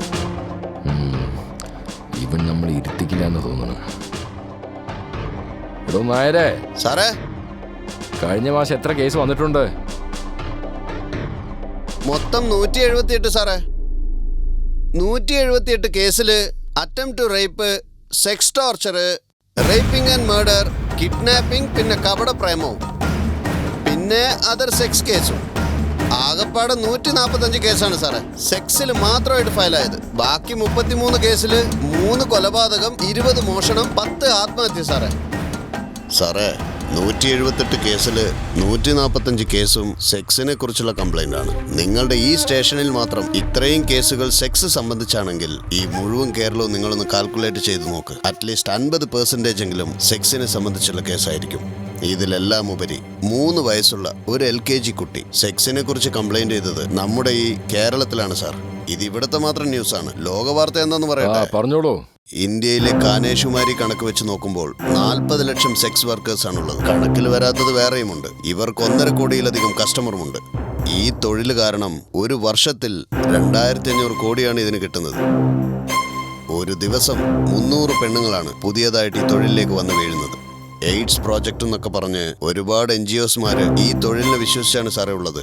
ഇതുകൂടാതെ ഇന്റർനെറ്റ് സെക്സ് സിനിമ കൊണ്ട് വർഷത്തിൽ 6000 കോടി രൂപയാണ് ബ്ലാക്ക് മണിയായിട്ട് ഇന്ത്യയിൽ വന്ന് കുമിയുന്നത്. അടുത്ത കണക്ക് ഞാൻ പറയട്ടെ, ഇന്ത്യയിൽ മാത്രം 1 കോടി എയ്ഡ്സ് രോഗികളാണുള്ളത്. വർഷത്തിൽ 5 ലക്ഷം പേർക്കാണ് ഈ രോഗം പിടിപെടുന്നത്. ലോകത്തിൽ വെച്ച് എയ്ഡ്സിന് 1-ാം സ്ഥാനം സൗത്ത് ആഫ്രിക്കയ്ക്കാണ്. 2-ാമത്തെ നാട് ഇന്ത്യയും. ഇന്ത്യ എന്തുകൊണ്ടാണ് 2-ാമതായത്? കാരണം നമ്മുടെ കേരളം തന്നെ. മുംബൈയിലും കൊൽക്കത്തയിലുമൊക്കെ സെക്സ് വയലൻസ് എന്നൊന്നില്ല സാറേ. എന്താണെന്നറിയോ? അവിടെ വ്യഭിചാരപ്പണി ലൈസൻസോടെയാണ് നടന്നുകൊണ്ടിരിക്കുന്നത്. സാറേ, അത് മുംബൈയും കൊൽക്കത്തയാണ്. മുംബൈയും കൊൽക്കത്തയൊക്കെ വിദേശത്താണ് സാറേ ഉള്ളത്. അതും ഈ ഇന്ത്യയിൽ തന്നെയല്ലേ ഉള്ളത്. എല്ലാവരും ഒത്തൊരുമയോടെ ഉണ്ടാവണമെന്ന് പറയുന്നില്ലേ? ഇതിന് മാത്രം എന്തിനാ സാറേ നിങ്ങൾ വേർതിരിക്കുന്നത്? എന്ന് വെച്ചാ വ്യഭിചരിക്കുന്നത് തെറ്റല്ല എന്നാണ് പറയുന്നത്. സാറേ, ഒരിക്കലും അത് ഞാൻ പറയില്ല. കൺട്രോൾ ചെയ്യണമെന്ന് പറയുന്നുള്ളൂ. ഇത് നിങ്ങൾ കൺട്രോൾ ചെയ്തില്ലെങ്കിൽ bus stand, park, beach, theatre, massage club ഇങ്ങനെയുള്ള എല്ലാ സ്ഥലങ്ങളിലും ഈ തൊഴിൽ നടന്നുകൊണ്ട് തന്നെ ഇരിക്കും. സാറേ, സിറ്റിയിലുടനീളം ശൗചാലയമുള്ളത് കൊണ്ടാണ് സിറ്റി നാറാതിരിക്കുന്നത്. മലമൂത്രം പോലെ തന്നെ ഈ സെക്സും ഒരുതരം ശാരീരിക രോഗമാണ്. നാട്ടിൽ ശൗചാലയം ഇല്ലെങ്കിലേ നാട് തന്നെ നാറിപ്പോവും സാറേ. പണി കിട്ടിയെന്നാ തോന്നുന്നത്. വ്യഭിചാരി, വേശ്യ, പൊലയാടി, ദേവദാസി എന്നൊക്കെ ഇവർക്ക് ഒരുപാട് പേരുകളുണ്ട്. എന്ത് മറുപടി പറയണ? ഇതൊക്കെ ഗവൺമെന്റ് പ്രശ്നമല്ലേ സാറേ? മുല്ലപ്പെരിയാർ, നീനുവിന്റെ വധക്കേസ്, ഇങ്ങനെ ഗവൺമെന്റിന് ഒരുപാട് പ്രശ്നങ്ങളുണ്ട്. ഇത് ജനങ്ങളുടെ പ്രശ്നമാണ്. എവിടെ പോയി ജനങ്ങളൊക്കെ? ഞങ്ങൾ തന്നെയാണ് ജനങ്ങൾ. സാറേ എനിക്ക് BP കൂടുന്നുണ്ട്. അല്ല, ഒരു കാര്യം കൂടി ഞാൻ പറയാം, അതുകൂടെ കേൾക്കൂ.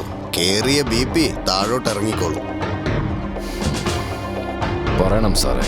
ഗവൺമെന്റ് തന്നെ ബീവറേജ് തുടങ്ങിയതുകൊണ്ട് വാറ്റ് ചാരായം ഇല്ലാതായതുപോലെ ഈ തൊഴിലിനൊരു അംഗീകാരം കിട്ടുവാണെങ്കിൽ നഗരം കുറച്ചുകൂടെ നന്നാവും. സെക്സ് രോഗങ്ങൾ ഒരുപാട് കുറയും, ബലാത്സംഗങ്ങൾ ഇല്ലാതെയാവും, വ്യഭിചാരികൾ എല്ലാവരും സുരക്ഷിതരാവും, പെൺവാണിഭം കുറയും, ഓൺലൈനുകൾ മുഖാന്തരമുള്ള അഴിമതികൾ കുറയും, ചോരക്കുഞ്ഞുങ്ങളെ ഉപേക്ഷിക്കുന്ന പ്രവണത കുറയും. മാത്രമല്ല നിങ്ങളെപ്പോലെയുള്ളവരുടെ ശല്യവും കുറയും സാറേ.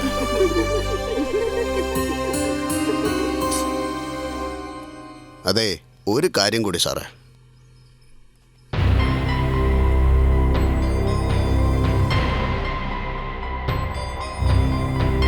മിക്ക സ്ഥലങ്ങളിലും വ്യഭിചാര ജോലി ചെയ്യുന്ന പെണ്ണുങ്ങളില്ലെന്നാണ് അറിവ്. അങ്ങനെ ഉണ്ടായാൽ തന്നെ വിരലിൽ എണ്ണാവുന്ന പെണ്ണുങ്ങൾ മാത്രമേ ഉള്ളൂ എന്നാണ് കണക്ക്. ഡൽഹി, മുംബൈ, കൊൽക്കത്ത എന്നിവിടങ്ങളിലാണ് ഇത്തരം ജോലികൾ ധാരാളമായി ചെയ്യുന്നവർ ഉള്ളത്. ഇവിടെയൊന്നും ഇല്ലെന്നും അങ്ങനെ ഉണ്ടെങ്കിൽ തന്നെ 10-20 പേരെ ഉള്ളൂ എന്നാണ് ധരിക്കുന്നത്. എന്നാൽ നമ്മുടെ നാട്ടിൽ ഈ ഇടയായി എടുത്ത റിസർച്ചിൽ ഒരു പ്രശസ്ത മീഡിയ പുറത്തുവിട്ട കണക്ക് നോക്കുമ്പോൾ 6300 വ്യഭിചാരികൾ ഇവിടുന്ന് തന്നെ ഉണ്ടെന്നാണ് പറഞ്ഞിരിക്കുന്നത്. നമ്മുടെ ഈ നാട്ടിൽ മാത്രം വെച്ച് നോക്കുമ്പോൾ മൊത്തം 90,000 പേരുകളാണുള്ളത്. ഇന്ത്യയിൽ വെച്ച് നോക്കുമ്പോൾ 25 ലക്ഷം പേരുകളാണുള്ളത്. ലോകത്തിൽ വെച്ച് നോക്കുമ്പോൾ 3 കോടി പേരാണ് ഈ തൊഴിൽ നടത്തുന്നത്. ഇതിനെന്താണ് പ്രതിവിധി? എന്താണ് ചെയ്യാൻ പറ്റുക? ഈ തൊഴിൽ ചെയ്യുന്നവരെ അംഗീകരിക്കണം. നിയമത്തിനെ കുറിച്ച് അവരോട് പറഞ്ഞു കൊടുക്കണം. നിയമപരമായി, അതായത് അവർക്കുണ്ടാകുന്ന പ്രശ്നങ്ങൾ അവർ തന്നെ കൈകാര്യം ചെയ്യുന്നത് പോലെ അവരോട് പറഞ്ഞു കൊടുക്കണം. പിന്നെ അവർക്ക് അവരുടേതായ ഒരു സ്ഥലം, അതായത് റെഡ് ലൈറ്റ് ഏരിയ, അങ്ങനെയാകുമ്പോൾ ഇവർക്ക് ഓർഗനൈസ് ചെയ്യാനൊക്കെ വളരെ യൂസ്ഫുൾ ആയിരിക്കും.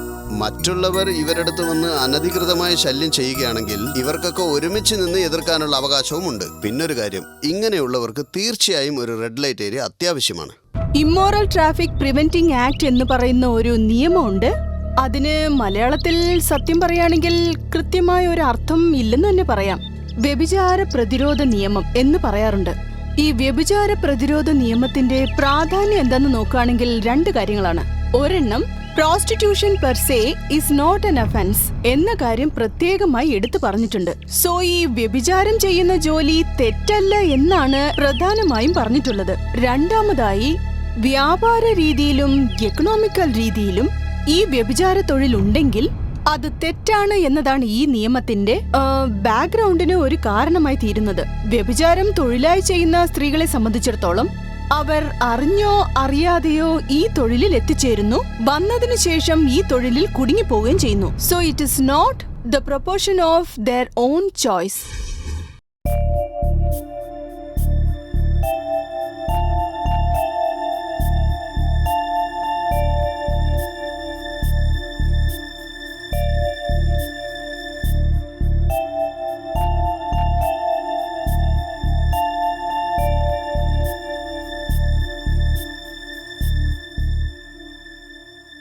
ഇതൊക്കെ എങ്ങനെയുണ്ട്? എല്ലാരും ഗ്രൂപ്പായിട്ട് വന്നിരിക്കുകയാണല്ലേ.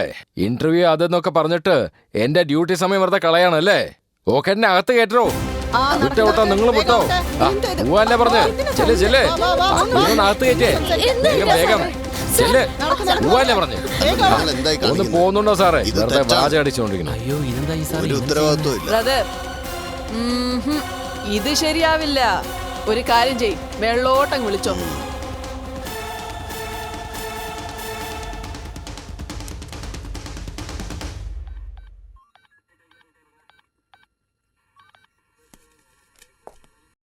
എല്ലാറ്റിനും അകത്ത് കയറ്റേ. വേഗം വേഗം ചെല്ലേ. എന്നോടാ കളിയേ. അല്ല, നിങ്ങൾക്ക് ഇനി പോവാറായില്ലേ? സാറ് ലൈനിലുണ്ട്. ഏത് സാറാണാവോ? സംസാരിക്കേ. എടോ, ഞാൻ IG ആണ്. Sir, good morning sir.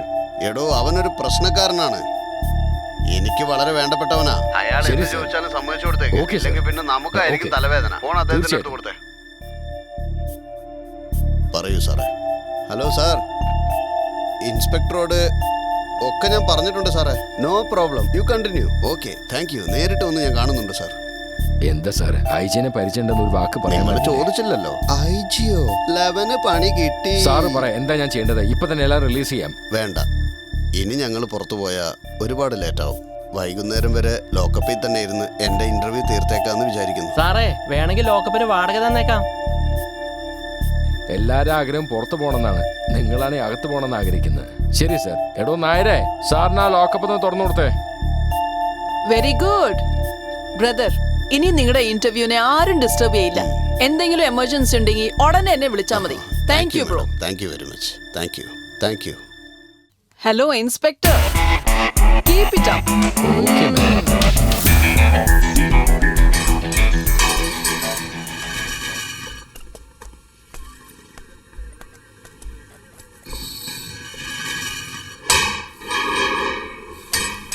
സാറേ, ഒരു കാര്യം, വൈകുന്നേരത്തിനുള്ളിൽ ഇന്റർവ്യൂ തീർത്തേക്കാം. ഞങ്ങളുടെ തീരുമാനം തെറ്റോ ശരിയോ എന്ന് ശരിക്കിരുന്നൊന്ന് ആലോചിക്കും സാറേ.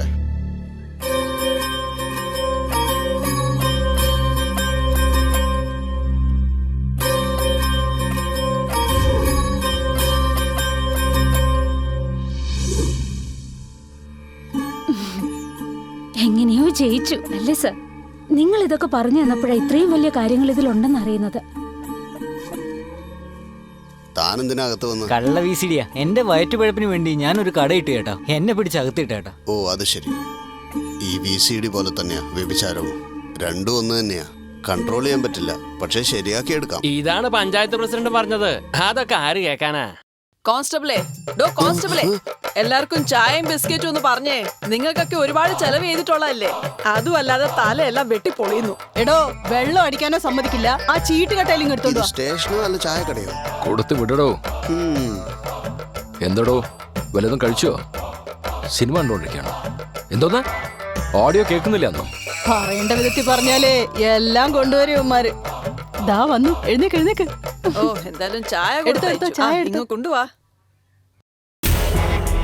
ഒരെണ്ണം എടുത്തോ. എല്ലാരും നല്ലോണം ചായ ബിസ്ക്കറ്റും ഒക്കെ കഴിച്ചോ. അങ്ങോട്ട് കൊടുത്തേക്ക്. ദാ ചീട്ട് കളിക്കാൻ. സാറിന്റെ പ്രോപ്പർട്ടിയാ, സൂക്ഷിക്കണം, മനസ്സിലായോ? സാറിന്റെ പ്രോപ്പർട്ടിയാണത്ര. വേഗം എടുക്കടി. ഒന്ന് നിന്നേ. എടോ നായരെ, ആ VCD-കാരനൊന്ന് വിളിച്ചേ. ഇങ്ങനെ ദേഷ്യപ്പെടല്ലേ, ഒന്ന് സമാധാനാക്. ശരിയാക്കാം. സാറ് വിളിക്കുന്നു, വാടാ. ഇതിനങ്ങനെ ബഹളം വെക്കുന്നേ. ഓക്കെ, ഞാൻ നോക്കിക്കോളാം. ഒരു മിനിറ്റ് ഒന്ന് തന്നെ. പ്രിന്റ് ശരിയില്ലേ? ഓഡിയോ വരുന്നില്ലെന്ന്? സാറേ, പ്രിന്റ് ശരിയില്ലാത്ത കള്ള VCD. ഒരു ചവിട്ട് വെച്ചാണ്ടല്ലോ. വേണ്ട സാറേ. പുതിയ പടം ഏതാ ഉള്ളത്? ഞാൻ ചെന്ന് ഇനി അന്വേഷിക്കണം സാറേ. എന്നാ ചെല്ല്. നാളെ രാവിലെ കൃത്യം 10 മണിക്ക് ഇവിടെ ഉണ്ടാവണം. പുതിയ പ്രിന്റും വേണം, മനസ്സിലായ? ചെല്ല്. ഡോ, ഒപ്പിടിച്ച് പറഞ്ഞാക്കി. ഒപ്പിട്ടിട്ട് വേഗം പോവാൻ നോക്ക്.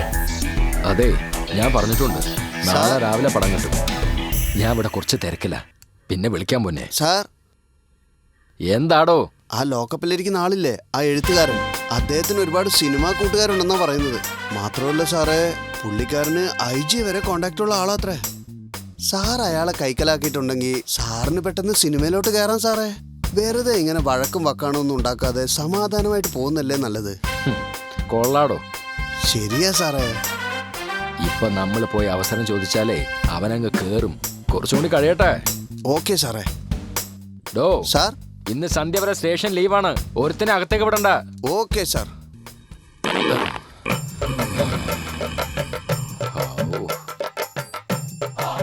മോളെ, അന്നൊരു രമേശ് എന്ന് പറഞ്ഞ ചെറുക്കൻ വന്നില്ലേ, അയാളെ പറ്റി ഇങ്ങേരുടെ അടുത്ത് പറ. ആരാണ് രമേശ്? അത് വലിയൊരു സംഭവമാ സർ.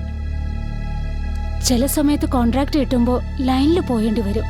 അങ്ങനെ ഒരു സമയത്ത് ഒരു ചെറിയ ചെക്കനെ കണ്ടു.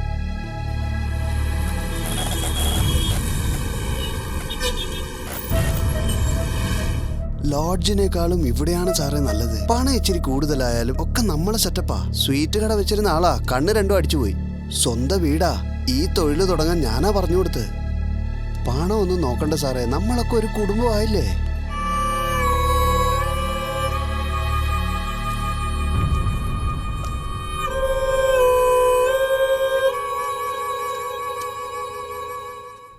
ഇനി അടുത്തത് സാറും ഒന്ന് പോയി നോക്ക്. വേണമെങ്കിൽ 5% കിഴിവും തരാം.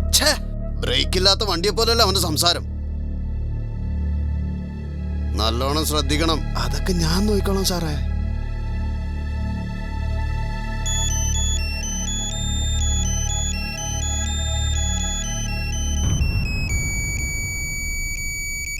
എന്താ സാറേ? 1 മണിക്കൂർ വെയിറ്റ് ചെയ്യേണ്ടി വരും. ഫ്രീ ആവുമ്പോൾ ഞാൻ തന്നെ അങ്ങോട്ട് വിളിക്കാം.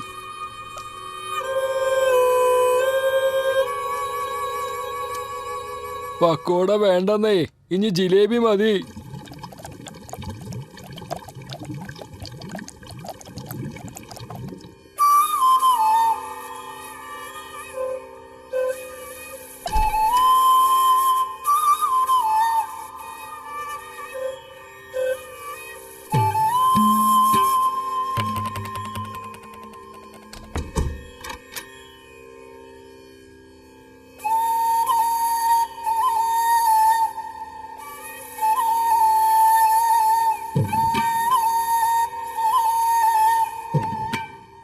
ഇതിവിടെ പുതിയതാണോ?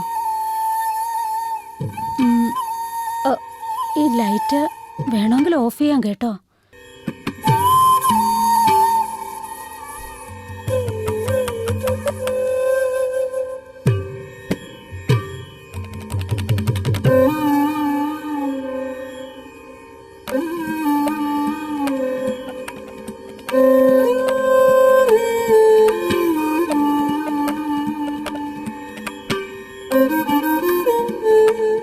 ഒരുപാട് ലേറ്റായാലും പ്രശ്നമാവും.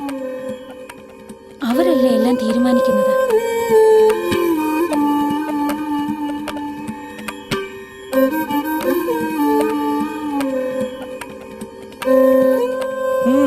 എന്നെ തൊടല്ലേ. എനിക്ക് ഒട്ടും ഇഷ്ടാവുന്നില്ല കേട്ടോ. നിങ്ങൾ വിചാരിക്കുന്ന പോലെ അല്ല ഞാൻ.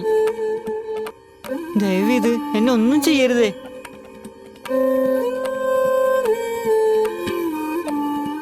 അരമണിക്കൂർ കഴിഞ്ഞ് ഞാൻ തന്നെ പോയേക്കാം ചേച്ചി. ഇപ്പൊ ചെന്നാ തല്ല് കിട്ടും. പ്ലീസ് ചേച്ചി, എന്നെ പറഞ്ഞു കേൾക്കില്ലേ ചേച്ചി. പ്ലീസ് ചേച്ചി, പ്ലീസ് ചേച്ചി.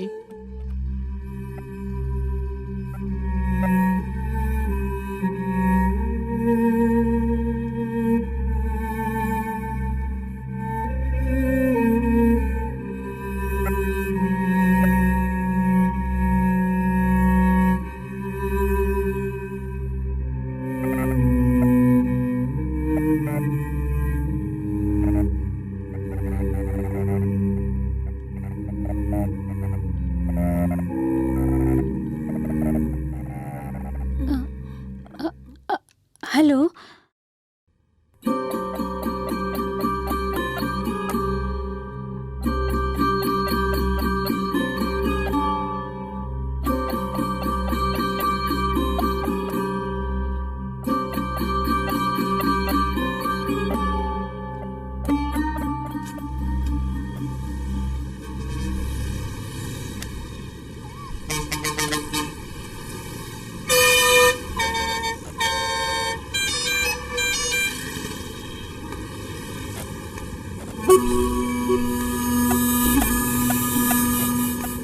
അച്ഛാ, അച്ഛാ, അച്ഛാ. എന്താടാ? രമേശൻ പോയിട്ട് 1 മണിക്കൂർ കഴിഞ്ഞു. ഞാൻ ചെന്ന് നോക്കട്ടെ. ഓടെ ചേട്ടാ, നാണല്ലാത്തവൻ.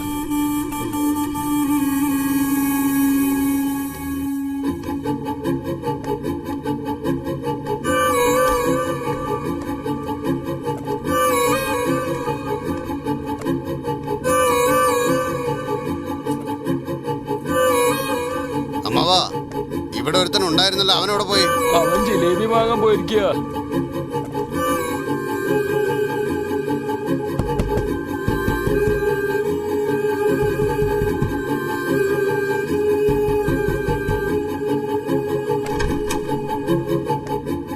ആ ചെറുക്കനെവിടെ?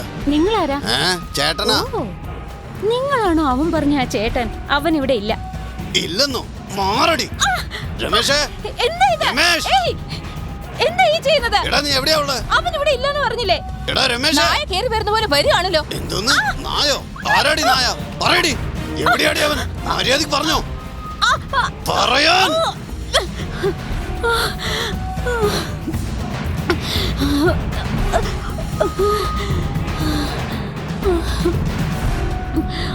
അവൻ എവിടേക്കാണോ പോവേണ്ടത് അങ്ങോട്ട് തന്നെ പോയിട്ടുണ്ട്.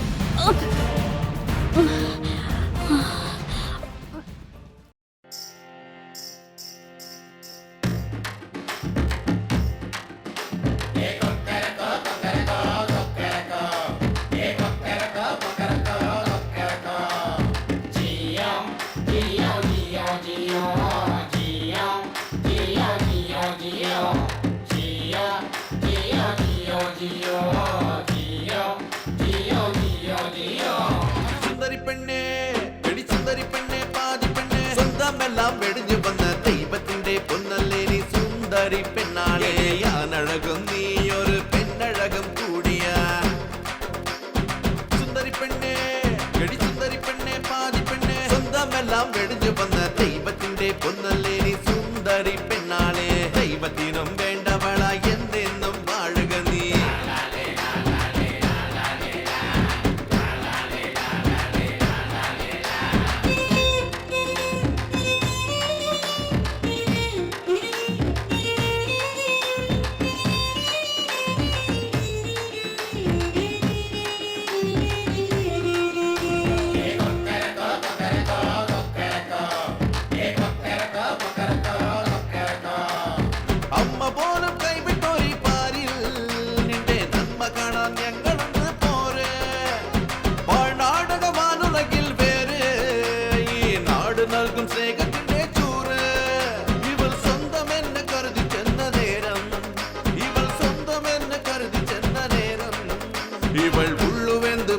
വന്ന് പാവം, ഇവൾ ഉള്ളുവെന്ത് പോയി വന്ന് പാവം. സുന്ദരി പെണ്ണേ, എടി സുന്ദരി പെണ്ണേ, പാതി പെണ്ണേ, സ്വന്തമെല്ലാം വെടിഞ്ഞു വന്ന ദൈവത്തിന്റെ പൊന്നല്ലേ നീ സുന്ദരി പെണ്ണാളെ. ഞാനഴകും നീ ഒരു പെണ്ണഴകും കൂടിയാ.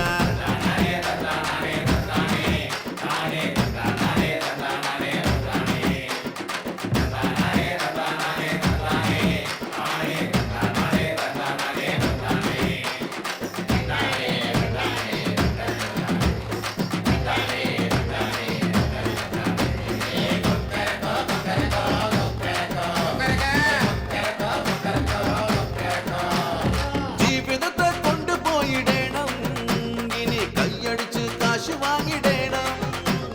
മാനത്തിനും മേലെയാണ് ജീവൻ, മേലെ മാനത്തിലെ ദൈവമുണ്ട് കാവൽ. നീചരായ മനുഷ്യരുടെ കണ്ണിൽ, ഈ നീചരായ മനുഷ്യരുടെ കണ്ണിൽ ദൈവമുണ്ട് കാവലായി നമുക്ക്, എടി ദൈവമുണ്ട് കാവലായി നമുക്ക്. സുന്ദരി പെണ്ണേ, എടി സുന്ദരി പെണ്ണേ, പാതി പെണ്ണേ, സ്വന്തമെല്ലാം വെടിഞ്ഞു വന്ന ദൈവത്തിന്റെ പൊന്നല്ലേ നീ സുന്ദരി പെണ്ണാളെ. ഞാനഴകും നീ ഒരു പെണ്ണഴകും കൂടിയാ.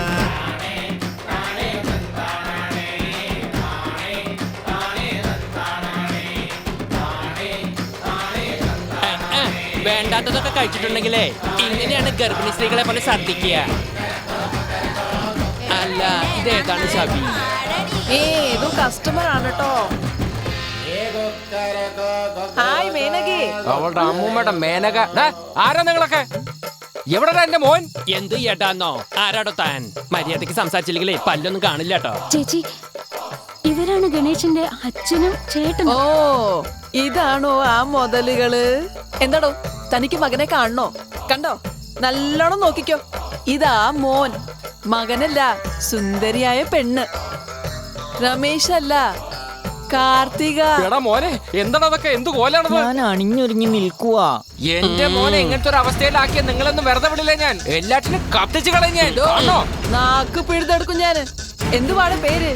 സത്യവാൻ. ഇതെന്തോന്ന് ചവറ് പേര്? ചെയ്യുന്നതെല്ലാം തെറ്റാണല്ലോ. താൻ ഏത് സമയത്ത് ഉണ്ടാക്കിയത്? ഈ കുട്ടി തന്റെ വീട്ടിൽ വന്ന് ജനിച്ചു.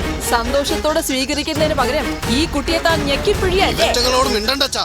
രമേശാ, മര്യാദയ്ക്ക് വാ. പോടാ, എന്നെ ദേഷ്യം പിടിപ്പിച്ചാലുണ്ടല്ലോ, എന്നെ പീഡിപ്പിച്ചു എന്ന് പറഞ്ഞ് ഞാൻ പോലീസിൽ കംപ്ലൈന്റ് കൊടുക്കും. എടാ രമേശ്, ഇതൊക്കെ എന്റെ തലവിധിയാണ്. ഇങ്ങനത്തെ കാഴ്ചക്ക് എനിക്ക് കാണേണ്ടി വന്നല്ലോ.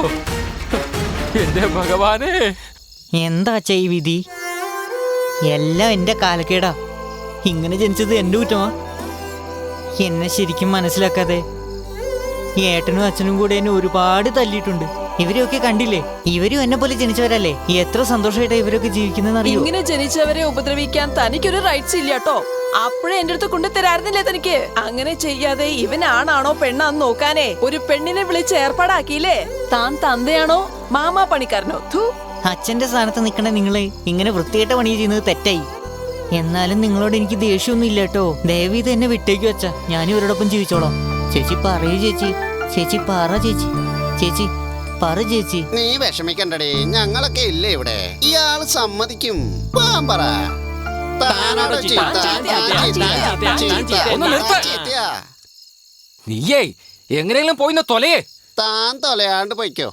ഡാ നടക്കടാ. അച്ഛോ, ഡാ, ഇനി കൂടുതൽ സമയം നമ്മൾ ഇവിടെ നിന്നാലേ നമ്മളും പിന്നെ ജീവിതത്തിൽ ഇങ്ങനെ തന്നെ ആവും. നടക്കടാ, വേഗം വാ.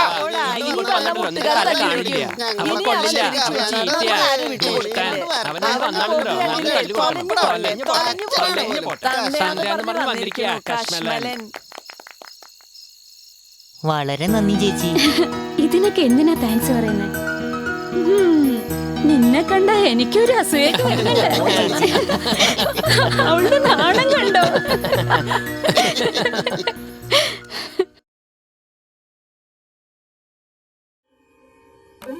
എന്തു പറയാനാ അവനെ? അവളെ എനിക്ക് മറക്കാനേ കഴിയില്ല. ഒരു കാര്യം അറിയോ? അവളുടെ കല്യാണം കഴിഞ്ഞു, സെറ്റിലും ആയി. നപുംസകെന്ന് പറഞ്ഞാല് ഭിക്ഷക്കാരും വേശ്യാവൃത്തി ചെയ്യുന്നവരുമാണെന്നാണ് പലരുടെയും വിചാരം. പക്ഷെ ഇവരെത്ര പേരാണെന്നറിയോ ഇന്ന് എല്ലാ ഫീൽഡിലും ഷൈൻ ചെയ്തുകൊണ്ടിരിക്കുന്നത്? പക്ഷെ സമൂഹം അവരെ വളരെ വിചിത്രമായിട്ടാ കാണുന്നത്. ബാത്റൂം മുതല് പാസ്പോർട്ട് എടുക്കുന്നത് വരേക്കും അവർക്ക് എന്തുമാത്രം ബുദ്ധിമുട്ടുകളുണ്ടെന്ന് അറിയോ? ഇവിടെ മാത്രമാണ് അങ്ങനെ. നോർത്തിലൊക്കെ കോസ്റ്റ്യൂം ഡിസൈനറായിട്ടും മേക്കപ്പ് ഊണായിട്ടും എങ്ങനെയൊക്കെ ഷൈൻ ചെയ്യുന്നുണ്ടെന്നറിയോ? സെക്സിൽ ഹോമോ, ലെസ്ബിയൻ, ഇങ്ങനെ പലതരം വെറൈറ്റി ഉണ്ട്. ഇതിൽ തെറ്റൊന്നുമില്ലെന്ന് നമ്മുടെ ഈ നാട്ടിൽ കോടതി തന്നെ പ്രഖ്യാപിച്ചു കഴിഞ്ഞില്ലേ? അംഗീകരിക്കുന്നുണ്ടോ ഇല്ലയോ, അതാണ് സത്യം. Sorry for the disturbance.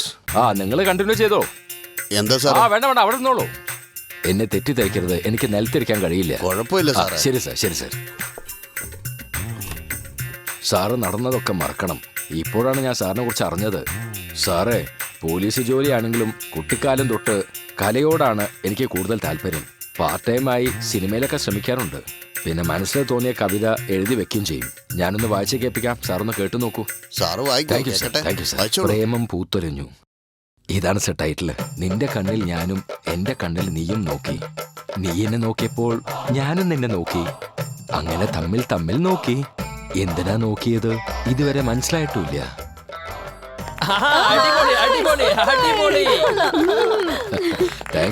Thank you. ഈ കവിത കേട്ടാ ചെവിന്ന് ചോര വരും. ഈ കവിത മനോരമയിലേക്ക് അയച്ചിട്ടുണ്ട് സർ. കവിത കൊള്ളാമോ സാർ? വളരെ നന്നായിരുന്നു. കുറച്ചുകൂടെ പുതുമയാകാമായിരുന്നു. എന്റെ ലക്ഷ്യം അഭിനയമാണ് സർ. ഇത് ചുമ്മാ തോന്നുമ്പോഴൊക്കെ എന്റെ പേര് അഭിലാഷ് എന്നാണ്. അഭിനയത്തിന് വേണ്ടി അനൂപ് മേനൻ എന്ന് എന്റെ പേര് മാറ്റി sir.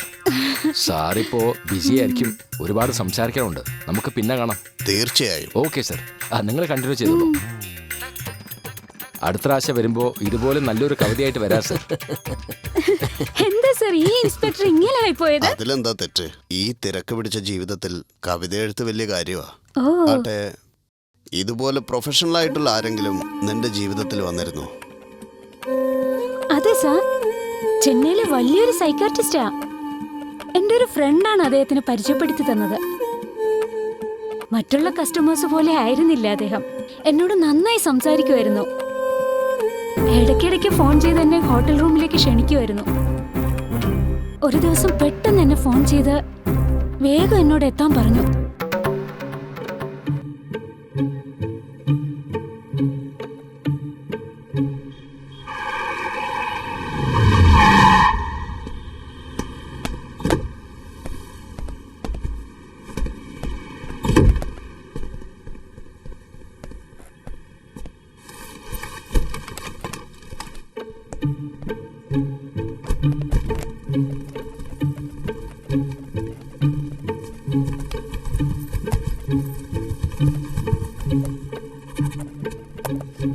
Sir, you are always welcome.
Hello, നീ എവിടെയാ ഉള്ളത്? അങ്ങോട്ട് തന്നെ പോയിട്ടുണ്ട്.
സോറി ഡോക്ടർ, വരാൻ ഇത്തിരി താമസിച്ചു.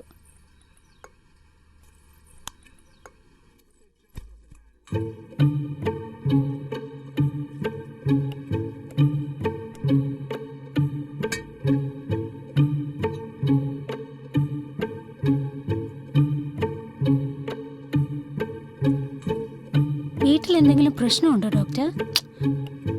വീടെന്ന് പറഞ്ഞാൽ തന്നെ പ്രശ്നമല്ലേ?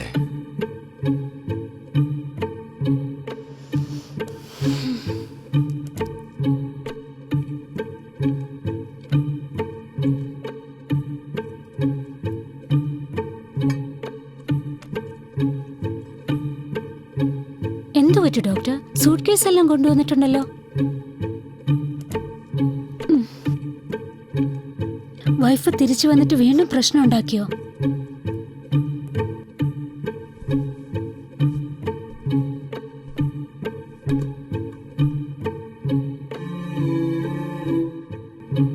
ഇനി ഈ നാട്ടിൽ താമസിക്കാൻ എനിക്ക് താല്പര്യമില്ല, അതിന് കഴിയൂല. അതുകൊണ്ട് എങ്ങോട്ടെങ്കിലും പോവാൻ തീരുമാനിച്ചു.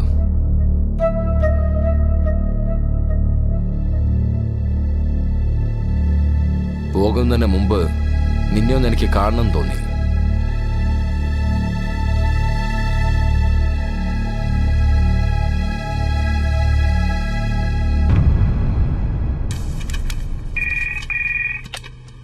ഹലോ, സുരേഷ് ആണോ? സാറേ, നിങ്ങളുടെ അപ്പോയിന്റ്മെന്റ് നാളെയാണ്. ഇദ്ദേഹം സിറ്റിയിലെ നമ്പർ 1 ഡോക്ടറാ. Token number 1 Sivan. ഭാര്യയാണോ അവള്? രാക്ഷസിയ. സാറിനെ കണ്ട് സംസാരിക്കുന്നത് കൊണ്ടാ ഞാൻ ജീവിച്ചിരിക്കുന്നത്. ജീവിക്കാനും സമ്മതിക്കുന്നില്ല, മരിക്കാനും സമ്മതിക്കുന്നില്ല. ഭയങ്കര ടോർച്ചറാ സാറ്. എന്റെ പിള്ളേർക്ക് വേണ്ടി ഞാൻ ജീവിക്കുന്നത്. കൂൾ. ഒരുപാട് വഴക്കിട്ട് കഴിഞ്ഞാൽ എനിക്കൊരു ഫോൺ ചെയ്താൽ മതി. രണ്ടുപേരും പോയി ഒരു റെസ്റ്റോറൻറ്റിൽ കൂളായി 2 ഫലൂഡ ഐസ്ക്രീം കഴിക്കാം. പട്ടി കുറയ്ക്കുന്നത് അത്ര കാര്യമാക്കണോ? നായയല്ല സാറേ, പ്രേതവാ. Devil, devil.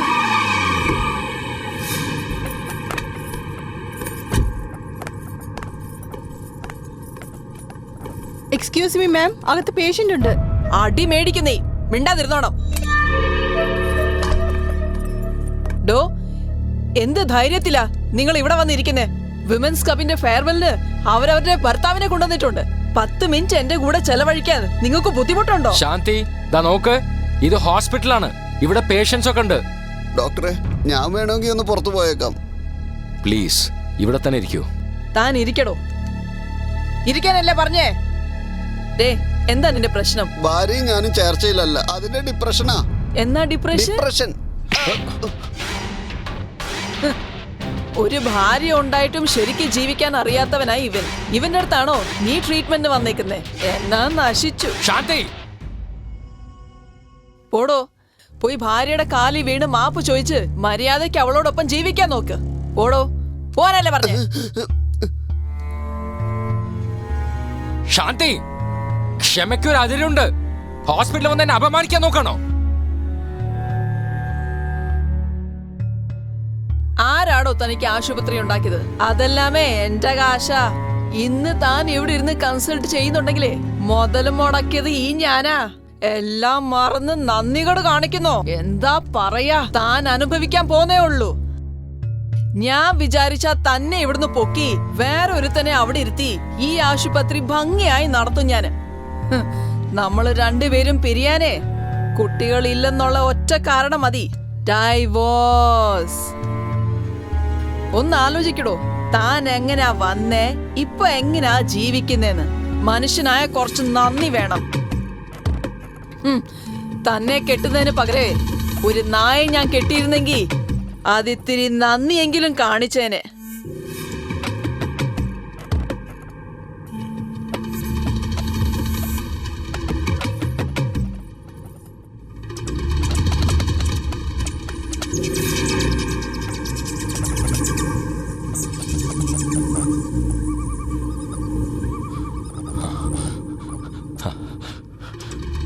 ഈ സിറ്റിയിലത്തെ നമ്പർ 1 ഡോക്ടറാ ഞാൻ. എത്രയോ മാനസിക രോഗികളെ ചികിത്സിച്ച എനിക്ക് എൻ്റെ ഭാര്യയെ ചികിത്സിക്കാൻ എനിക്ക് കഴിഞ്ഞില്ല. അവളുടെ അസുഖത്തിന്റെ പേരെന്താണെന്ന് അറിയോ? കാശിന്റെ കൊഴുപ്പ്. എന്റെ ബുദ്ധിയെ ചെരുപ്പ് കൊണ്ട് അടിക്കണം. കഷ്ടപ്പെട്ട് സ്കോളർഷിപ്പിൽ പഠിച്ച എന്റെ പഠിപ്പിന് എന്റെ അച്ഛന്റെ അമ്മയുടെയും വാക്ക് കേട്ട് വെറും പണത്തിന് വേണ്ടി മാത്രം എന്റെ ജീവിതം തന്നെ കളഞ്ഞു.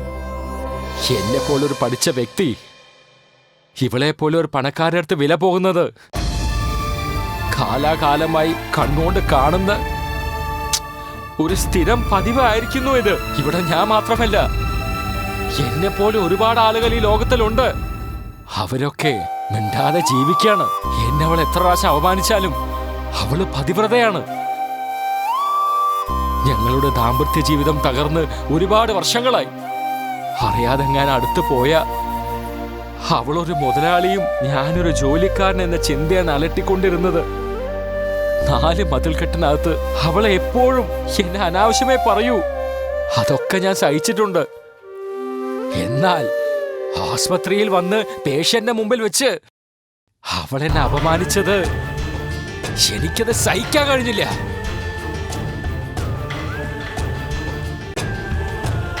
ഇപ്പൊ നിങ്ങളുടെ വൈഫ് എവിടെയുണ്ട്? ഒരുപാട് രാത്രികൾ അവൾ ഒരിക്കലും എന്നെ ഉറങ്ങാൻ സമ്മതിച്ചിട്ടില്ല. അതാണ് അവളെ ഞാൻ എന്നേക്കുമായി ഉറക്കിയത്. അവളിപ്പോ എവിടെയാണെന്ന് നിനക്ക് അറിയണോ? അവളെ നിനക്ക് കാണണോ? വേഗം പറ. അവളെ നിനക്ക് കാണണോന്ന് പറ. അവളെ നിനക്ക് ഞാൻ കാണിച്ചു തരട്ടെ. അവളിപ്പോ ഞാൻ കാണിച്ചു തരാം. ഇപ്പൊ തന്നെ ഞാൻ കാണിച്ചു തരാം. നമുക്ക് കാണണ്ടേ? ഇപ്പൊ തന്നെ കാണണ്ടേ?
ആരുടെ ആസ്പത്രി എന്നാ വിചാരം? ഇതെല്ലാം എന്റെ പണമാണ്. ഈ ആസ്പത്രി ഉണ്ടാക്കി തന്നത് ആരാണ്? എല്ലാം ഞാൻ പണം മുടക്കി ഉണ്ടാക്കിയതാണ്. നീ ഇപ്പൊ ആഡംബരമായിട്ട് ജീവിക്കുന്നില്ലേ? അതൊക്കെ എന്റെ കാശുകൊണ്ടാണ്. നീ അതൊക്കെ മറന്നിട്ട് എന്റെ അടുത്ത് നന്ദികേട് കാണിക്കുന്നു അല്ലേ? നീ ഇപ്പൊ അങ്ങനെ കാലാട്ടിക്കൊണ്ടിരിക്കുന്നില്ലേ? അത് മൊത്തം എന്റെ പൈസയാണ്. എല്ലാം മറന്ന് നീ നന്ദികേട് കാണിക്കുന്നു അല്ലേ? എന്ത് അഹങ്കാരം നിനക്ക്! ഞാനിപ്പോ വിചാരിച്ച തന്നെ ഇവിടുന്ന് പുറത്താക്കി വേറൊരു ഡോക്ടറെ കൊണ്ടുവന്ന് ഇരുത്തി ഈ ആസ്പത്രി ഞാൻ അടിപൊളിയായിട്ട് നടത്തി കാണിക്കും. എല്ലാറ്റിനും നീയാണ് കാരണം. നമ്മൾ ഒരൊറ്റ കാരണം കൊണ്ടാണ് തമ്മിൽ പിരിഞ്ഞത്. കുഞ്ഞില്ല എന്ന ഒരൊറ്റ കാരണം കൊണ്ടാണ്.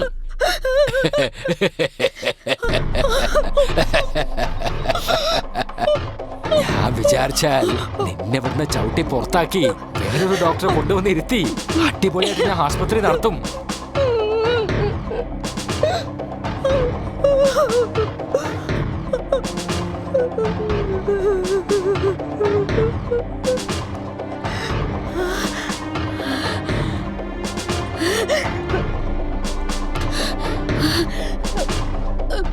ഇതെല്ലാം എന്റെ പണമാടാ. ഈ കസാരയില് കാലട്ടിക്കൊണ്ടിരിക്കുന്നില്ലേ? അതെല്ലാം എന്റെ പണമാണ്.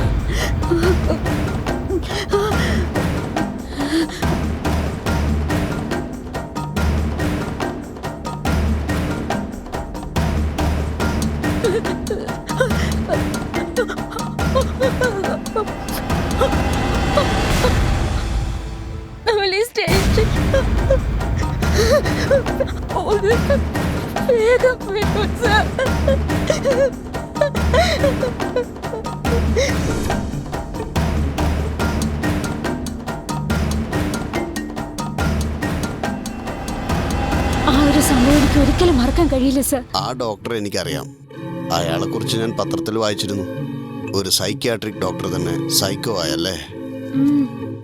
അവർക്ക് നല്ലൊരു ദാമ്പത്യം ഉണ്ടായിരുന്നെങ്കിൽ ഒരിക്കലും ഇങ്ങനെയൊന്നും സംഭവിക്കില്ല സാർ.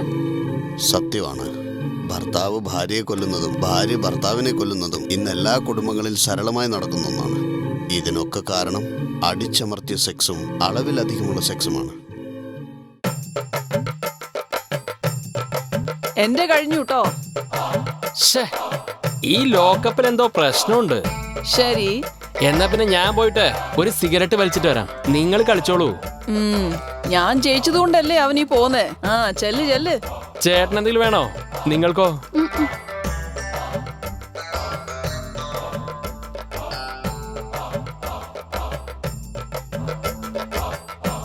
സാറേ, എന്താ വൈകി ഭക്ഷണം കഴിക്കുന്നേ? എടോ, കഴിപ്പിക്കാൻ എവിടെ സമ്മതിക്കുന്നത്? എന്തായാലും കവിത അടിപൊളിയായിട്ടുണ്ട് സാറേ. സാറേ, കുറെ നേരമായി ഓട്ടോ വെയിറ്റ് ചെയ്യുന്നു. ഞാനൊന്ന് പോയി നോക്കിയിട്ട് വരാം. ചെല്ല്.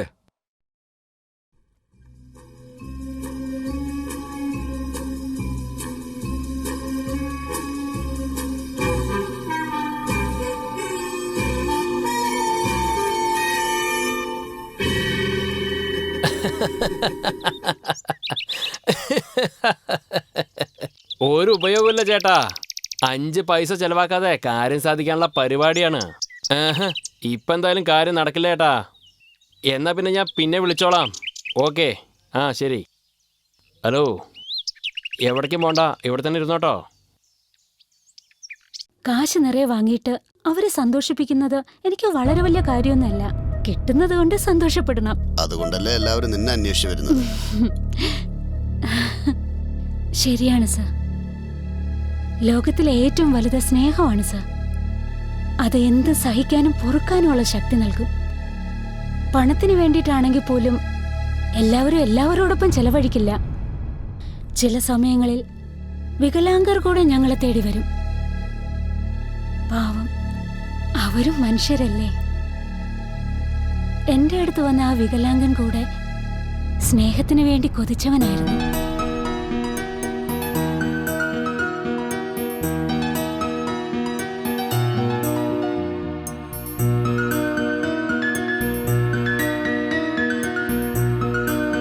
നിങ്ങൾ ഭയങ്കര സുന്ദരിയാട്ടോ. താങ്ക്സ്. മുമ്പ് ഞാൻ 2-3 പേരെടുത്ത് പോയിരുന്നു. ഒരുപാട് പണം തരാന്ന് പറഞ്ഞിട്ടും ആരും സമ്മതിച്ചില്ല, എന്റെ ഈ കുറവ് കാരണം. ചേച്ചേ, നിങ്ങൾക്കെന്താ? മനസ്സിന് അംഗവൈകല്യമുള്ളവരാ പുറത്ത് മുഴുവനും. അതെ, എന്താ പേര്? മേനക. എന്റെ പേര് മധുമോഹൻ. നിന്റെ പേര് മേനക. 2 പേരുടെ പേരിലും മാ എന്ന അക്ഷരമുണ്ട്. ശരിയാ. നമുക്ക് സംസാരിച്ചിരിക്കാം അല്ലേ? സംസാരിക്കാലോ. മേനകെ, എനിക്ക് നിന്നെ ഒരുപാട് ഇഷ്ടമായി. എനിക്കൊരു കൊതിയുണ്ട്. എല്ലാവരെയും പോലെ എനിക്കും കല്യാണം കഴിക്കണമെന്ന് ആഗ്രഹമുണ്ട്. നല്ല പോലെ ഫസ്റ്റ് നൈറ്റ് ആഘോഷിക്കണമെന്നും ഉണ്ട്. ഒരു ദിവസമല്ലേ? പ്ലീസ് മേനകെ, പ്ലീസ് മേനകെ, ഒറ്റ പ്രാവശ്യം മതി. പിന്നെ ഒരിക്കലും ശല്യം ചെയ്യില്ല. പ്ലീസ്, ഒരു ദിവസം മാത്രമല്ലേ? കല്യാണം കഴിക്കാനുള്ള പൂതി കൊണ്ടാ. ഒരു ദിവസത്തേക്ക് മാത്രം മേനകെ, പ്ലീസ് മേനകെ, ഒരു ദിവസത്തേക്ക് മാത്രം.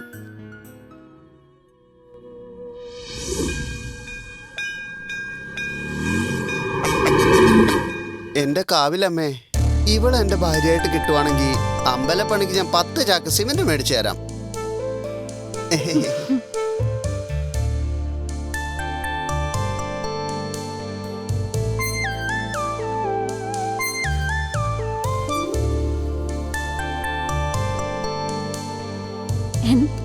എന്താ ഇപ്പൊ സന്തോഷായോ? സന്തോഷമായോന്നോ? ഞാനിപ്പോ നിൽക്കുന്നത് സ്വർഗത്തിലാ. താങ്ക്സ്. സന്തോഷം കൊണ്ട് നാട് മുഴുവനും വാങ്ങിച്ചു കൂട്ടുമെന്ന് തോന്നുന്നു. കേറിക്കോളൂ.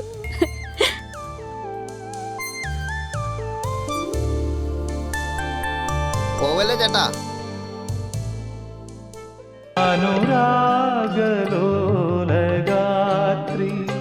വരവായി നീലരാത്രി നിലവിൻ മറந்த ചഷകം, നിലവിൻ മറந்த ചഷകം, നെഞ്ചിൽ പതഞ്ഞ രാത്രി അനുരാഗലോലഗാത്രി വരവായി നീലരാത്രി.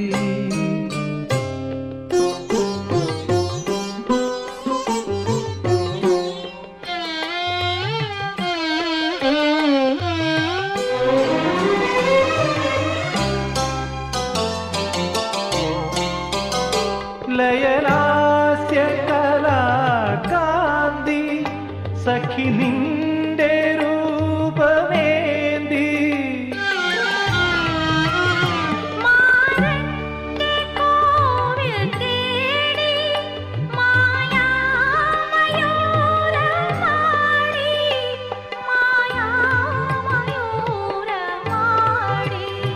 ഒളി തേടി നീലാപ്പൂക്കൾ, ഒളി തേടി നീലാപ്പൂക്കൾ വീഴുന്നു നിന്റെ കാൽക്കൽ. അനുരാഗലോലഗാത്രി വരവായി നീലരാത്രി. ശരിക്കും അയാളുടെ സന്തോഷം കണ്ടപ്പോൾ എനിക്ക് മറ്റുള്ളവരെ സന്തോഷിപ്പിക്കുന്നതിലാണ് ഏറ്റവും വലിയ സന്തോഷമെന്ന് അന്നാണ് എനിക്ക് മനസ്സിലായത്. അങ്ങനെയുള്ള ആളുകളുടെ ആഗ്രഹം നിറവേറ്റാൻ എൻ്റെ ജീവിതത്തിലെ ഏറ്റവും വലിയ ഭാഗ്യമെന്ന് വിചാരിക്കുന്നു.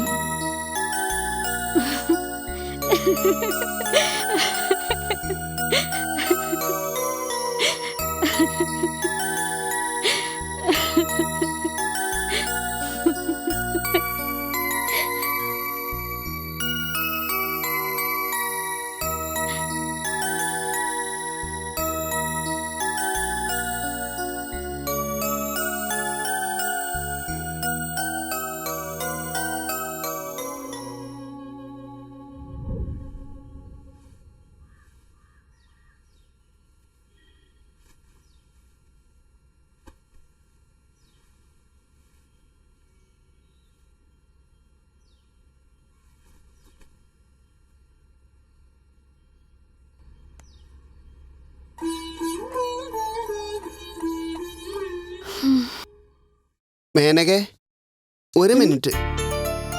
നിനക്ക് ഇഷ്ടമാണെങ്കിൽ പ്ലീസ്. നീ എന്താ പറയാൻ പോകുന്നതെന്ന് എനിക്കറിയാം.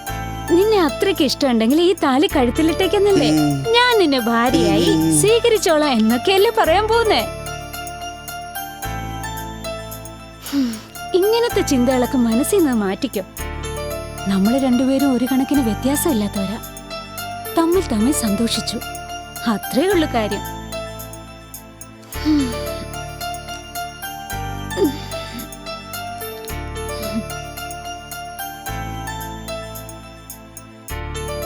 ഞാൻ പറഞ്ഞാല് തെറ്റൊന്നുമില്ലല്ലോ.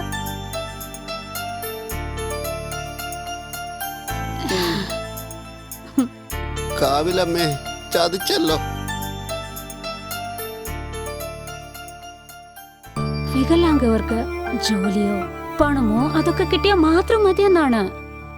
എന്നാലും അവര് നമ്മളെ പോലെയുള്ള മനുഷ്യരല്ലേ.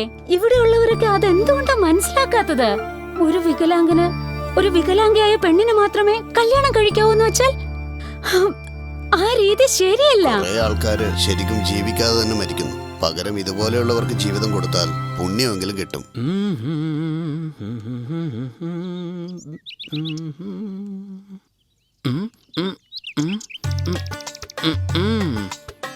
Thank you. സാറാണോ? ഒന്ന് ചങ്ങാതി, പഴയ കാര്യങ്ങളൊക്കെ വിചാരിച്ച് പ്രതികാരം വിട്ടരുത്. 6 മാസം ബുദ്ധിമുട്ടി ഇപ്പോഴാണ് ഡയറക്ടർ അടുത്ത് ഒരു അപ്പോയിന്റ്മെന്റ് വാങ്ങിയിരിക്കുന്നത്. എനിക്ക് 6 മണിക്ക് പോകണം. നിന്റെ കൂട്ടുകാരെ വിളിച്ച് വേഗം സ്ഥലം വിട്. നിനക്ക് നല്ലത് വരട്ടെ.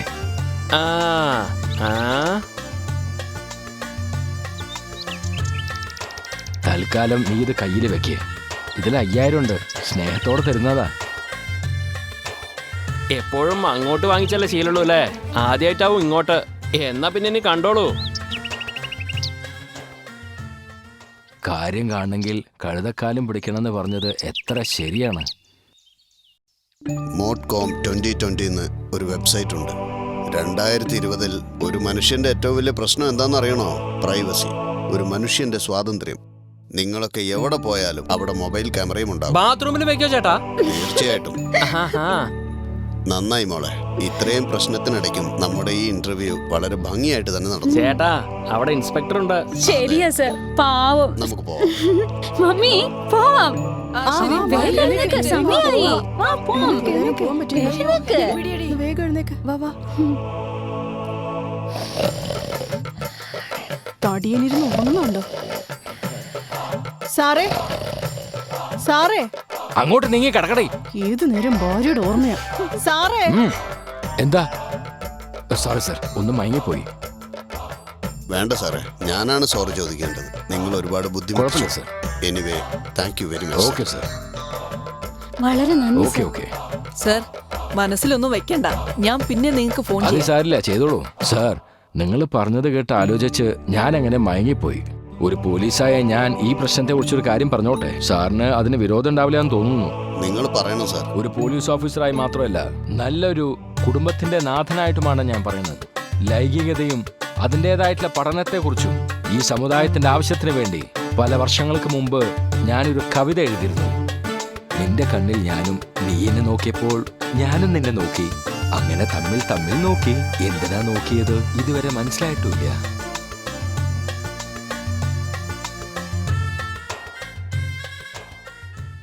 എന്തായാലും ഇന്നത്തെ കാര്യം പോലീസ് സ്റ്റേഷൻ മുഖേന നടന്നു. നമുക്ക് പോകാം. എന്നാ പിന്നെ ഈ എല്ലാവർക്കും സഹായത്തിന് വളരെ നന്ദിയുണ്ട്.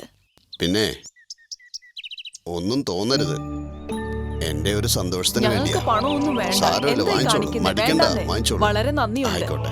അല്ല, ഞങ്ങൾക്ക് ചെറിയ ഗിഫ്റ്റ് തന്നിട്ട് ഇതൊക്കെ പബ്ലിഷ് ചെയ്ത് ഒരുപാട് പണം മേടിക്കുമല്ലേ? അങ്ങനെയല്ലേ? എന്താ ഇത്? ഞാനൊരു തമാശ പറഞ്ഞല്ലേ? മേനകനെയും വിളിച്ചോണ്ട് ഒരു അരമണിക്കൂർ എന്റെ വീട് വരെ ഒന്ന് വരാൻ പറ്റുമോ? വരാൻ ചേട്ടാ. പോയിട്ട് വാ മോളെ. എന്നാ ഇനി കാണാം സർ. വളരെ വളരെ നന്ദിയുണ്ട്. നേരെ ആയതുകൊണ്ട് ഞങ്ങൾ നന്ദിയുണ്ട് ഓൾറെഡി സർ. പുസ്തകം എഴുതി കഴിഞ്ഞ് ഞങ്ങൾക്ക് തരണേ. തീർച്ചയായിട്ടും, വാ വാ വാ, തീർച്ചയായിട്ടും. നമുക്ക് പോകാം. ശരി സർ. എന്നാ പോവാല്ലേ? ആ വരൂ ചേട്ടാ, അകത്തേക്ക് കേറിയേച്ചി.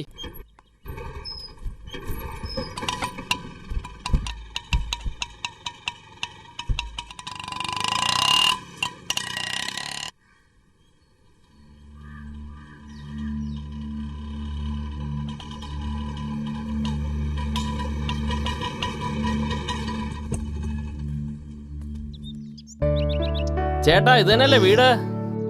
വരൂ ചേച്ചി, വരൂ ചേച്ചി. വാ മോളെ.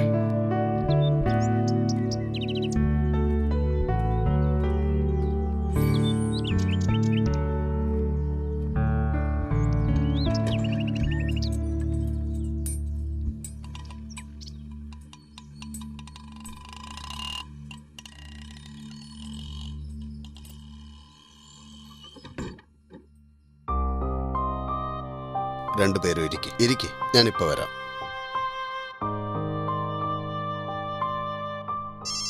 ഇരിക്കട്ടോ.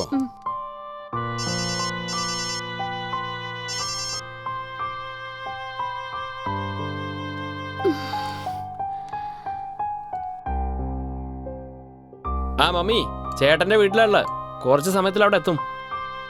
ആ ശരി മമ്മി, വിട്ടേക്കാം. ആ അല്ല, ഈ സാറിന് കുടുംബമൊന്നുമില്ലേ?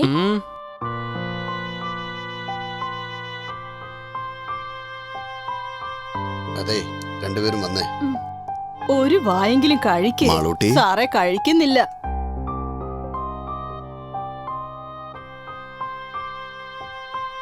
കഴിക്കുമോളെ, ഒരു വായ് കഴിച്ചാ മതി. ശാഠ്യം പിടിക്കരുത്, വേഗം ആവട്ടെ.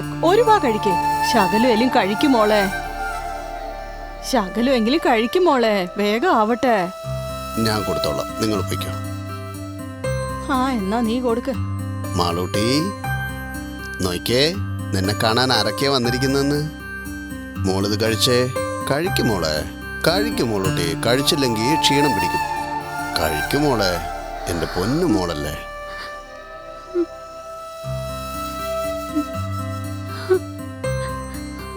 ഇതെങ്ങനെ? എങ്ങനെയെന്നോ, സ്കൂളിലെന്നും ഇവള് ഫസ്റ്റ് ആയിരുന്നു.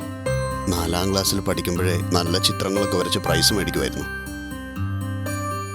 കല്യാണം കഴിഞ്ഞ് തപസ്സിരുന്ന് 10 കൊല്ലം കഴിഞ്ഞ് കിട്ടിയ മോളായത്. സന്തോഷത്തോടെ സ്കൂളിൽ പോയവള് പെട്ടെന്നൊരു ദിവസം കാണാതെയായി. എല്ലായിടത്തും അന്വേഷിച്ചു. എവിടുന്നാ കിട്ടിയെന്നറിയോ? ചവറ്റുകൂനയിലായിരുന്നു. ചവറ്റുകൂനയില്.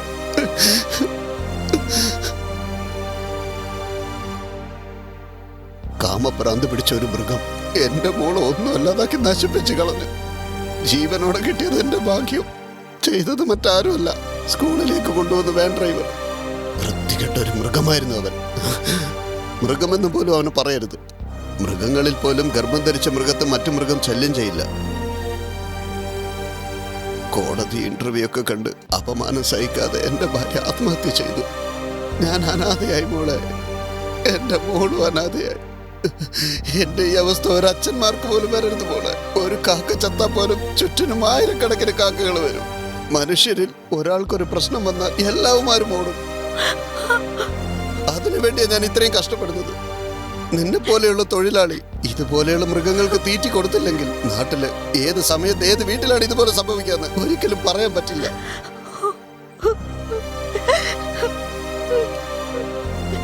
കോടികൾ വാരി എറിഞ്ഞാലും എനിക്ക് എന്റെ മോളെ പഴയതുപോലെ തിരിച്ചു കിട്ടുമോ?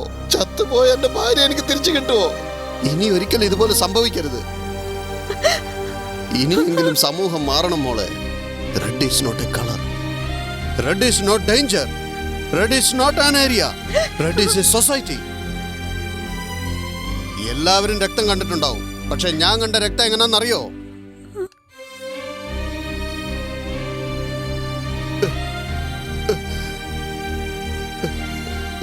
എന്റെ മോള് ഹൃതിമതിയാവുന്നതിന് മുമ്പേ ഇവളുടെ രക്തം ഞാൻ കണ്ടു. അറിയോ? എന്റെ ഹൃദയം പൊട്ടിപ്പോകുന്നു. ജീവിതകാലം മുഴുവൻ ഞാൻ ഈ വേദന സഹിക്കണമല്ലോ. എന്റെ തലയിലെഴുത്ത് ഇങ്ങനെയായി പോയല്ലോ. എനിക്ക് ആകെയുള്ള മോളായി ഇവള്. എന്റെ പ്രാണൻ. ഇവക്ക് ഈ ഗതി വന്നല്ലോ. ഈശ്വര,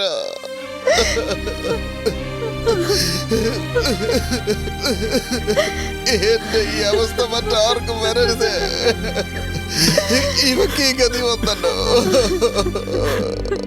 ഈശ്വര, എന്റെ മോളെ.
എന്റെ മോളൊരു പാവം മോള.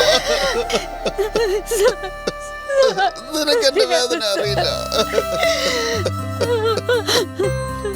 എനിക്ക് എന്റെ പഴയ മോളെ തിരിച്ചു കിട്ടുമോ?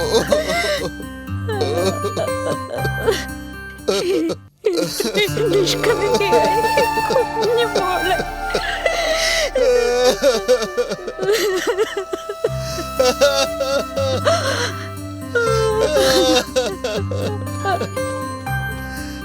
ha ha ha.